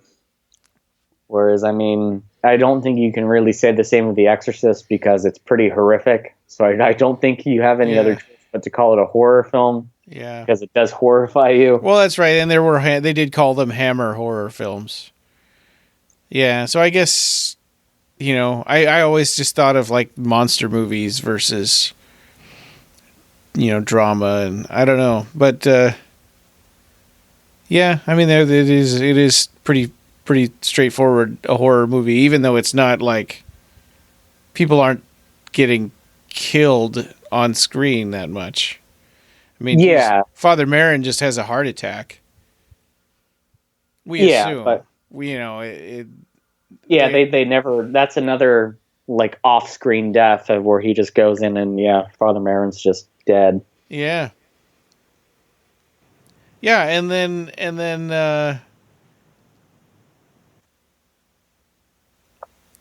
then Damien just kills himself.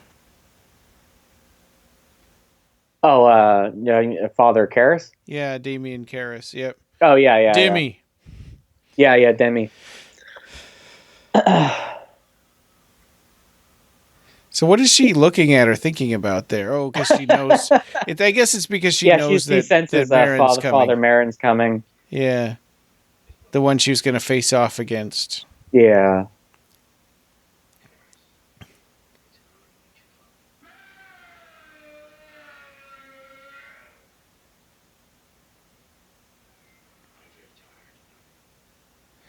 Yeah, and Father Karras is so concerned that he's going to have to spend some time convincing him that it's a real demonic possession, and he's like, no, it's I know. He's like, yeah, I know. Yeah.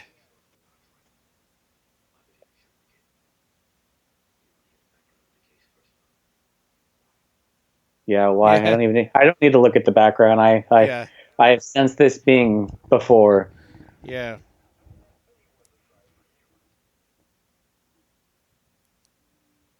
Yeah, and that weird like whale song sound, she's trying to drown it out with the radio. Yeah. Yeah, this character is really interesting too, because she's always just in the background, but at the end you see that this whole thing really took a toll on her and she quits and leaves. Yeah, well, you see it weighing on all the characters, and that's what makes such a hard film. Yeah. Yeah, but she stuck it out through this difficult time, and then when it was over, she left. So it's like, peace. If this happens again, it's on you. Yeah, I won't be here for Exorcist 2. I got other places to be. Yeah.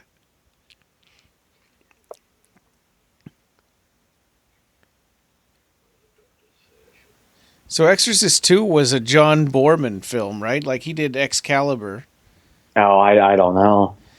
I just saw the trailer today for it. I know that haven't seen it yet. William Peter Blatty was so upset with the second film that he wrote and directed the third film himself. Oh. Did he have any experience directing? I don't know, actually. I don't know. Because he wrote the novel and the screenplay for this, but yeah, I don't know. That's a good question. I love this speech. This is, I think, my favorite speech in the whole. Yeah, that he will mix lies with the truth to attack us. The talk. Yeah. There's only one.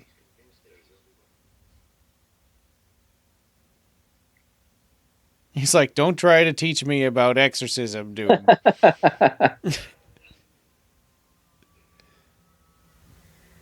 And he's trying to explain it in clinical psychological terms. It's like, no, I'm not having it. So He's got a job to do. So William Peter Blatty's first feature film was The Ninth Configuration in 1980, and then the only other film he directed was Exorcist III in 1990. Oh. Yeah, and Exorcist II was only 4 years after this one in 1977. Yeah. And Reagan is in it. She looks... she's a lot older. She's a teenager, yeah. Yeah. But just from the preview that I saw. But the preview looked like a bunch of nonsense. I mean, I wanted to get a sense of what the movie was about, but it really doesn't tell you anything. Yeah. Again, I haven't seen it since I was a kid, and I just remember it being really, really slow and not interesting. Yeah, well, that's interesting because this movie is also really slow, but it's not boring. Yeah, well, that's the difference between good filmmaking and bad filmmaking is a movie can be slow and still be extremely riveting. Well, in Excalibur, I mean, have you seen that movie? No. Oh, that's another John Boorman movie. It's really long. It's about King Arthur and stuff, and it tells the whole story of King Arthur, and it's super long movie, but I like it. Yeah.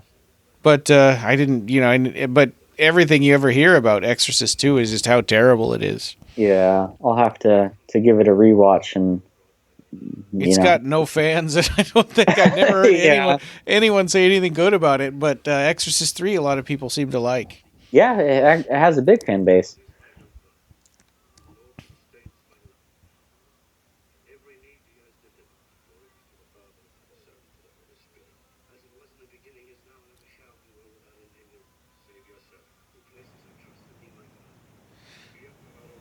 Yeah, and Father Karras is like freaking out because he's starting to believe that this is real.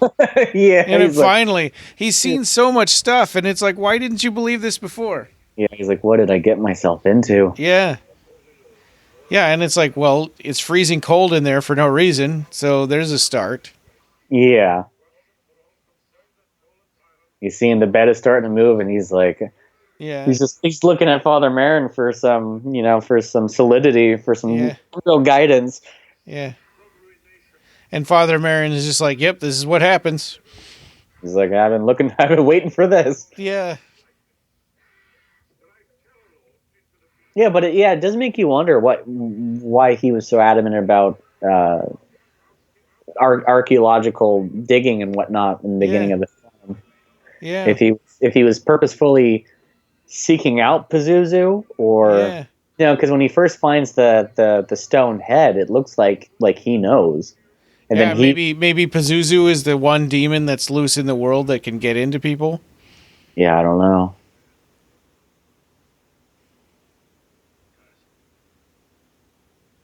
He's like, hey, quit looking at the bed. Pay attention. And Karras is just like shell shocked, like he's just.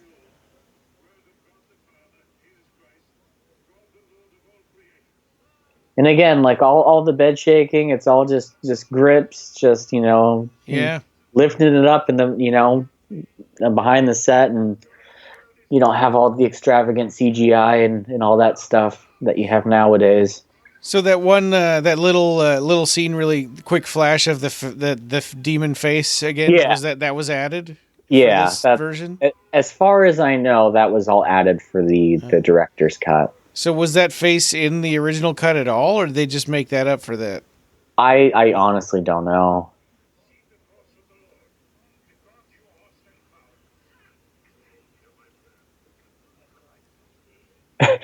Finally, Father Karras is like, okay, I'll get it now that she's not moving. Yeah, she's just oozing vomit from her mouth and is incapacitated. Yeah, it's like, here, take care of this, would you? And I would wash it out and not come back, but that's just me. Yeah. Put it in the garbage. No, I need that.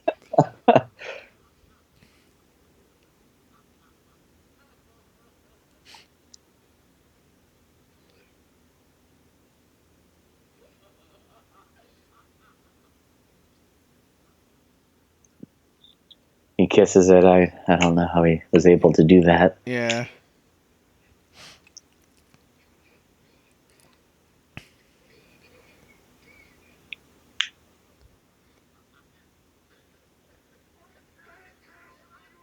But now we're really starting to see the physical toll that this is taking on Father Marin.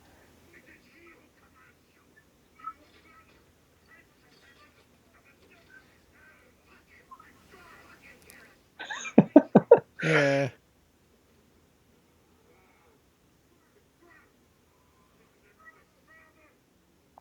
I mean, it does seem like the exorcism is having some effect. Yeah. Oh, until she twists her head around. Never mind. But But yeah, I mean, he's pushing her down, and yeah, there it is again, the demon face again. that for sure was added because that was almost like a CGI type of composition. Yeah. So do you think that it's something that he would have wanted originally and just couldn't do, like Lucas, or just something like, oh, this would be cool to put on here? Yeah, I don't know. I don't know if it was like a purposeful artistic decision or if it was just a cash grab of, oh, we should release this in theaters, but we need to have a reason to re-release it. I don't know. Yeah.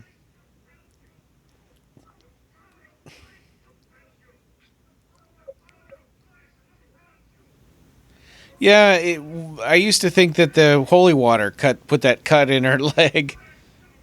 But does it not? Well, now I'm thinking maybe it's just the demon is doing it. Yeah, it could be. I always just assumed it was the holy water hitting her flesh, but seeing it hit other parts of her, and it's not doing it. So it's like it's just the demon is abusing her body more because he knows it bothers everybody. And in this scene you can see the wires that are lifting her up. Oh yeah. I know in the special, it's pretty obvious now that's in high definition. But I know in the special features they were saying that because there was no painting them out back then. Yeah. So the trick that they did to try to hide the wires was they checkered them. So they painted white and black to make it not. I guess it's some sort of like optical effect where if something is a broken up pattern that your eye can't comprehend it as well as a solid color. And so that's what they try to do to hide the wires there. Wow.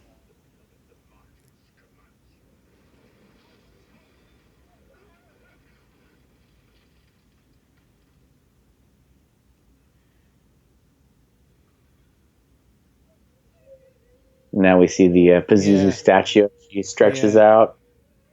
Yeah, I thought she was headless, and that Pazuzu was like the demon. Yeah.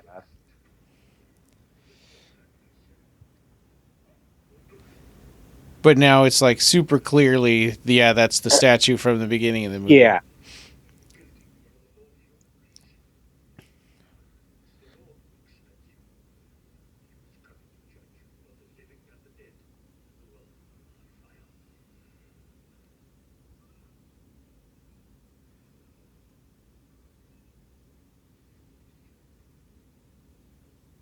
Both of them are just like exhausted already. Yeah.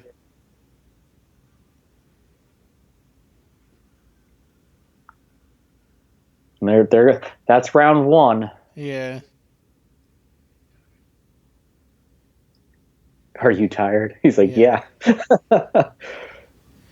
Yeah, and the lesson here is when you're doing an exorcism, don't go in by yourself.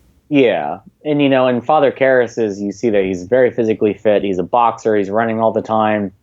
And he's just completely mentally and physically exhausted. He's just drained. And so you can only imagine, like, how Father Marin is feeling right now, being this old man. Yeah, with a heart condition. Yeah, with a heart condition. He's having to do this over again, even though he's done it before already. Yeah, and it nearly killed him. Yeah. That's probably how he got the heart condition. Probably.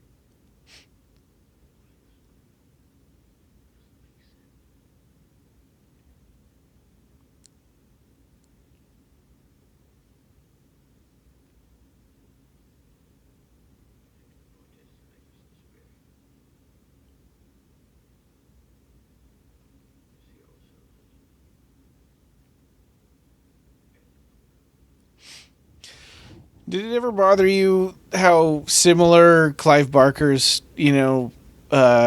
story of Father Hess and falling down the stairs and the exorcism and stuff with Harry D'Amour, how similar that is to The Exorcist?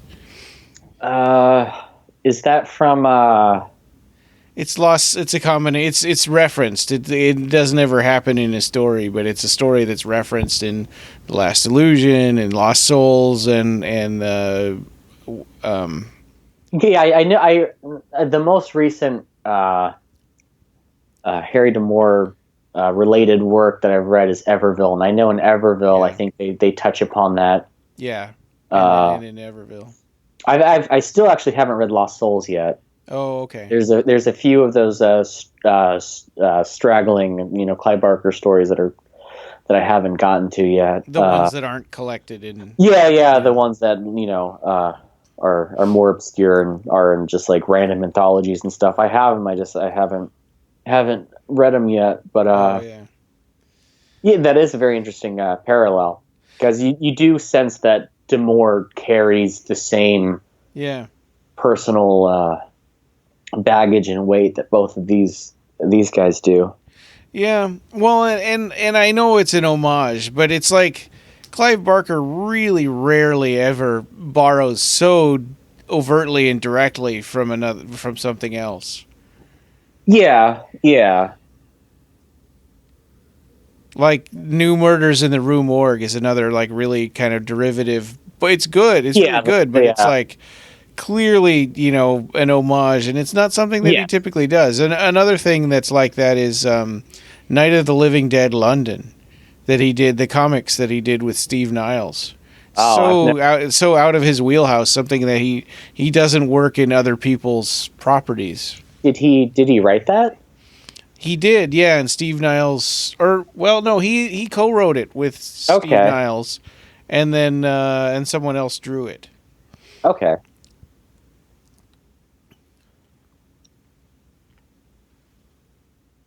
Yeah, it is rare that Clive plays in a sandbox that isn't his. Yeah, I mean, and he was invited to direct a lot of movies that he turned down. Oh yeah, from Alien 3 and Godzilla 98. Godzilla, Creature from the Black Lagoon, The Mummy. Yeah. Everybody, because he was kind of like after Hellraiser, it's like he was going to be the next big thing, but you can't just invite him to direct other people's movies, and I think that's what people didn't get. Yeah, and that still happens, is that somebody makes one big hit and studios kind of go after him and try to throw him these huge properties. I remember his career would have been so much different, if he had gone along with that, and we would have so many fewer novels. Yeah, I remember a long time ago, after the first Hostel came out, Eli Roth said that one of the offers he got was for the Halo movie that never got made. And it's like, I don't see how you see that a guy made Hostel and it made money and you go, let's give this guy Halo. Yeah. Yeah. But, that's what studios do, is you have one hit, you like all these, there's so many superhero movies and the like, these big action franchises that they'll take an indie filmmaker who made one hit and they'll give him a franchise and see what happens. Yeah. Well, you made this other movie that made such a huge percentage of profit. That that you only spent like $5 million or $15 million on. So let's see what you can do with $500 million. Yeah, and and sometimes it pans out. Like Taika Waititi, he did. Thor Ragnarok. He did a couple indie films, and you give him Thor Ragnarok, and he knocks it out of the park, and you go, okay, that makes sense. Or some people might kill me for this, but Rian Johnson, he makes these really, really quirky, weird movies, and you give him a Star Wars film, and he does his own thing. Yeah, but sometimes it pans out, and sometimes it doesn't. Yeah.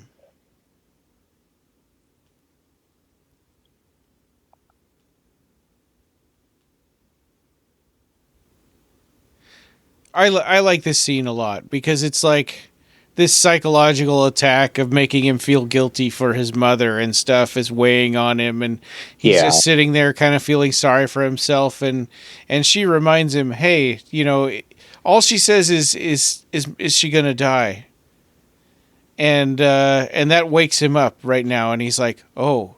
Yeah, it's crap. This is what I'm here for. I'm here to save this girl, not to sit here and feel sorry for myself. Yeah, not to wallow in my self-pity. Yeah, it's a very sobering moment for him. Yeah. And it's all done so well just with one little line and facial expressions and stuff. But once again, he goes back into the room and sees that Father Marin is incapacitated again, and once again his self wallowing is what causes someone else to. I was just thinking that too. Well, as you were saying that, it's like, yep, yeah, because he sat there feeling sorry for himself, and he let his mom, and he let Father Marin, go in there by himself and take on the whole burden himself, because he didn't feel like he was worthy. Yeah, and just the shot of the holy water dripping out slowly, drip, drip, drip water. You're literally watching Father Marin's life just drain from his body. Yeah. Just perish. It's a very, very beautiful image. And it's also really unsettling to see that Reagan is untied and just sitting in the corner of the bed. Yeah, she's giggling like a little girl, and then now we have the climax where Father Karras fulfills his character arc of finally saving somebody. So that medallion was protecting him, I guess, because she had to rip it off and throw it. Yeah, I guess so. I think there was actually a couple shots earlier of it too. So again, this is a movie that multiple viewings. Oh, you keep discovering more and more stuff. Oh, it's a long set of concrete stairs. Yeah.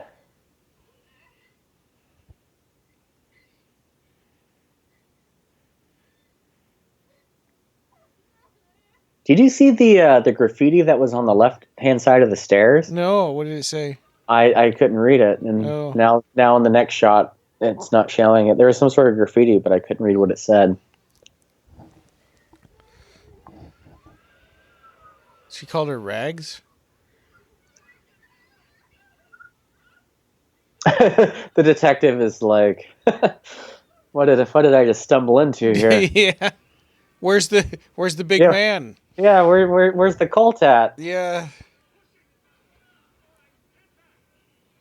And just the fact that you can see Father Karras' hands still just like moving and squeezing and knowing that he's still conscious in that.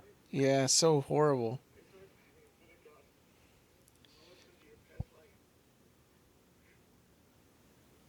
And he's got glass shards sticking out of his head. It's such a very brutal scene. Yeah.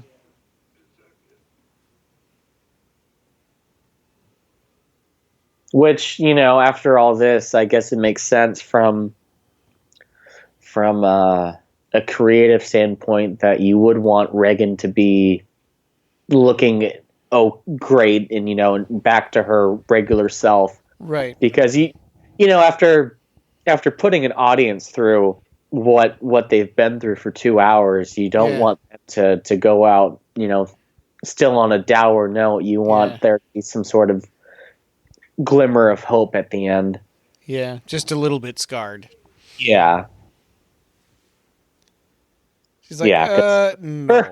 She'd be dead. Yeah. She'd twisted her head around, 360 twice, and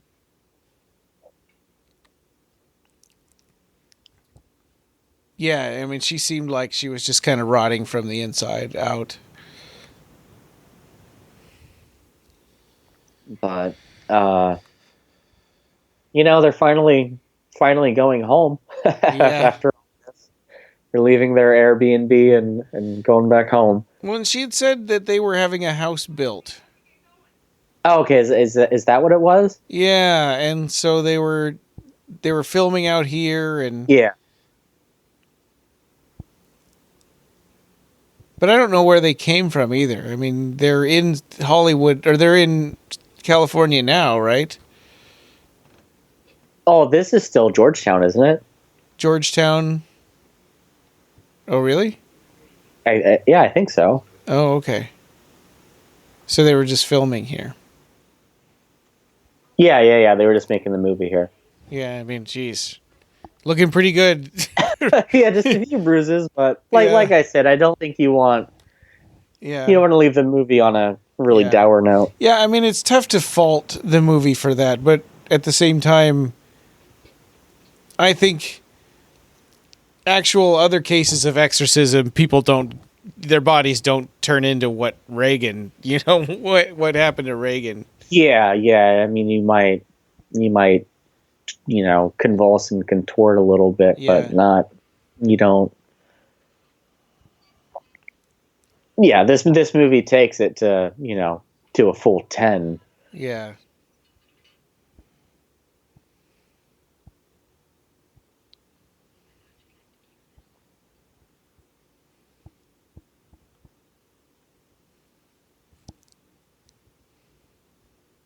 So he gets the necklace and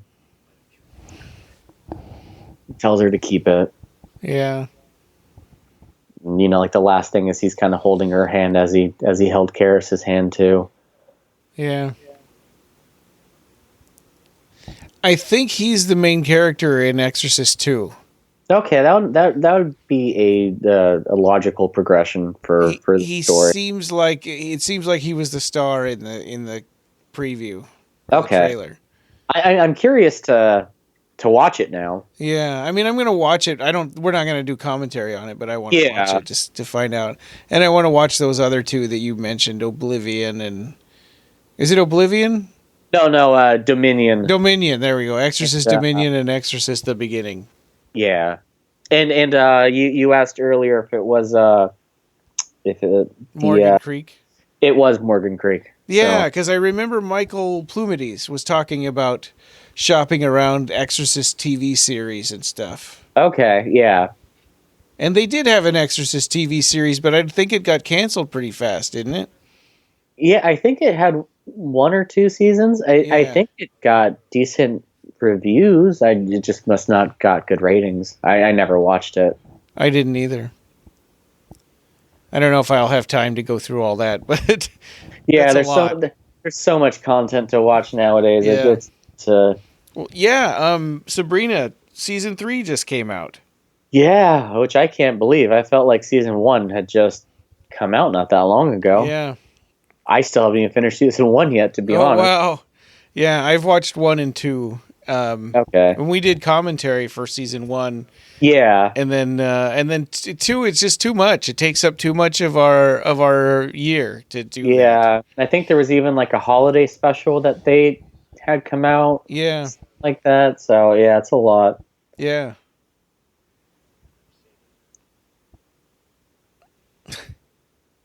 I heard that one of the one character's name was either Clive or it was Barker. I forget. Oh, okay. I guess there was a little homage like that in the show. And I think that somebody on one of the Facebook groups was saying that the first episode was called Hellbound something or other. Oh yeah. The first episode for the new season, I believe, is called Heart. Yeah, so that's cool. Yeah. And Phil and Sarah had announced that they were in talks again, for season 3 and can't wait for people to see what they've done. And so it might be, there's a little more nod to Clive Barker besides just the paintings. Yeah. Which is cool. Yeah, it's very cool. And, and then we got the Books of Blood, the Book of Blood. The Hulu movie. Yeah. Yeah. Coming out I'm just soon. most looking forward to Candyman. Oh yeah. That's going to be amazing. Yeah. Well, that was the terrifying Exorcist. Yeah. And it's nowadays more like uncomfortable than terrifying. At least for me, that's how it feels. It's like there's a long time of feeling really uncomfortable. I guess it depends on where you're watching it. Like watching it here with you, I was actually like, it's 1 o'clock in the morning where I am now. Oh God. So I'm like, I got to go to bed and have to, because I work in the morning. It's like, am I going to be able to sleep? But, just because I think we actually just talked through the whole movie. Yeah. we didn't get immersed into the actual dread of it. Yeah. Whereas I remember I took a horror film studies class like 2 or 3 years ago, about 2 years ago, and watching The Exorcist, which I've seen, probably a dozen times, in a classroom with 50 plus students, just at night in the dark, like almost like a movie theater. It's an entirely different experience where like you do feel the dread, and it's a different experience. I feel that way when I'm watching a new horror movie that I've never seen before, and I'm watching it like with headphones on my iPad, like on an airplane. Okay. It feels like it's all around you. You can't look away, and it's right on your ears. And I don't know. There's something about that. Like I was watching. Oh gosh, well, what are those called? Oh man, it's like a slasher series. Okay. And it's got a long name, and I can't. There were two of them. I can't. And it's got like the Lena Headey is in it, and also the kid that played the Terminator in the Sarah Connor Chronicles. Oh, I don't know. Yeah, man. How recent are they? Like 2009 or 10 or something like that. But yeah, I couldn't do it. I couldn't watch the second one. It's got a strange name like Rise Again, or I don't know. I can't now. I'm sure there's people out there listening going, you idiots. It's Oh, I know. You said Lena Headey was in it? Yeah. We could just go to IMDb. I googled it, but I don't see it. There's two of them. Yeah, I don't know. I don't. She was Sarah Connor in the Sarah Connor Chronicles, and she was in Game of Thrones. Yeah, I don't know. I don't see any two horror films. Oh wow! Okay. There's Laid to Rest, Telltale. That's it. Laid to Rest. Okay. And Laid to Rest 2. Oh, I don't see a sequel on here, but maybe she wasn't in the sequel. What? Yeah, but no, I totally know what you're talking about. I'd never seen Cannibal Holocaust, and I didn't own it. And, And so years ago, I Googled it, and I found it for free on Google. And so, it was, late at night, I was by myself in my room, lights off, headphones in, watching on my laptop. And it was a terrifying experience because, it's like because you have your headphones in, and it feels like it's a lot more immersive that way. Yeah. Yeah, because it's like it's not all around you, or it's not like, over there on the TV. It's like right into your ears. Yeah. I watched that in the 90s. I rented the Laserdisc, I think. And was Cannibal Holocaust because I had heard like, oh, this movie is so terrifying that it was banned in all these countries.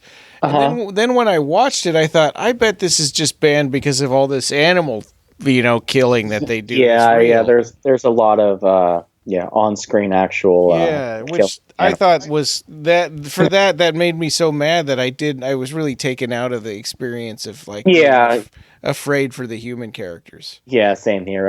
I hated it for that reason. But no, the main controversy with Cannibal Holocaust that I know of is they kind of pulled the Blair Witch kind of followed in the footsteps of Cannibal Holocaust in that. Fake documentary sort of a thing. Well, yeah, but just the actors signed contracts that they wouldn't do public appearances. Oh, like, so people could believe that was real and they died. Yeah, and so the director actually got pulled in because people were accusing him that the actual human deaths were real. And so he actually had to go to court, and these actors had to break their contracts and go to show their faces and be like, yeah, we're not actually dead. And I guess a couple of makeup effects guys had to explain to a court how they did the impaling with the spears through the bodies and whatnot. So, wow. Jeez. Yeah, but yeah, so I mean, it's a very infamous film for that reason. But yeah, as well as the terrible animal killings that take place. Yeah.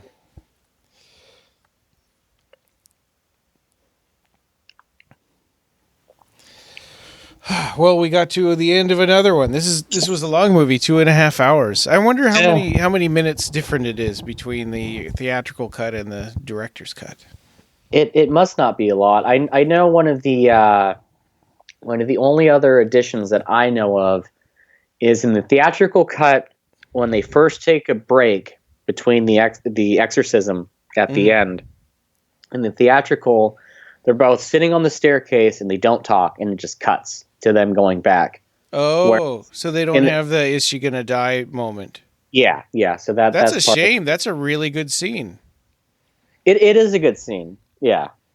So we are lucky that it's not just subliminal pictures that pop up or the spider crawl, that there's actually more.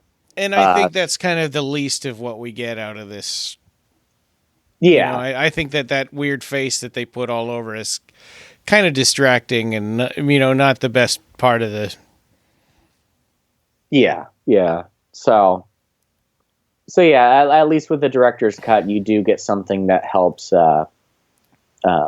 progress the story. Are you getting copyright warnings in all these different languages? Oh, yes. Yeah. I don't even, yeah. Yeah. So next up, we are going to, let's see, I just came up with sort of a tentative schedule. Okay. So the next episode we're looking at, we'll be doing more news. And then maybe after that, the Dark Ditties, the Witching Hour. Oh, awesome. I'm not sure exactly when, because there's a lot of organizing that we need to do for that. And then news, and then I want to start into Imaginer 1 and 2. I'm greatly looking forward to those. Yeah, me too. I think that'll be great because I've collected these things, but and I know that you read them and really went through them, but I've collected them, but I only kind of flipped through them to look at the pictures, and I never really sat down and studied them and read the text. Oh, you're in for a real treat. They're I like them because it's a lot more philosophical. You get the philosophy of art from Clive's perspective. Oh, that would be cool. Yeah. Is there a tentative date at all for Aberrat 3? It's in there. Let's see.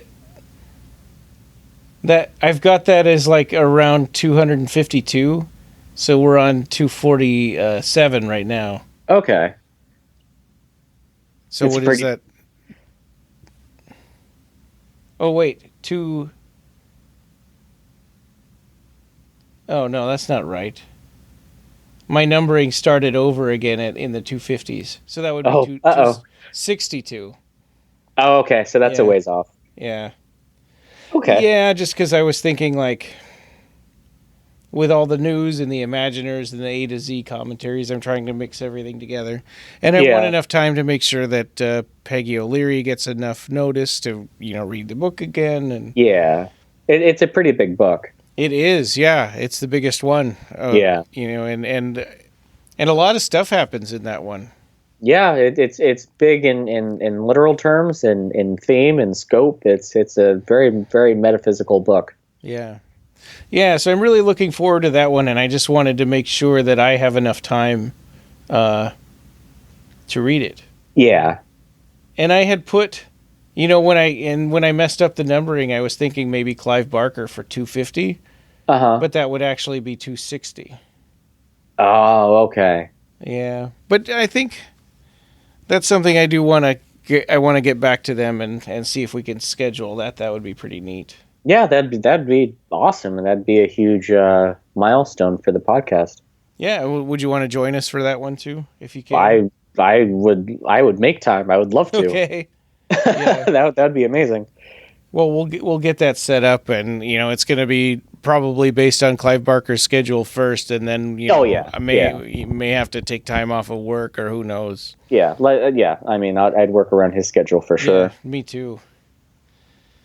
And who know, and then Jose's schedule, we don't know what's going on with him, and he's going to have to find another job. He's starting early tomorrow morning. He's going to be driving out to Ohio.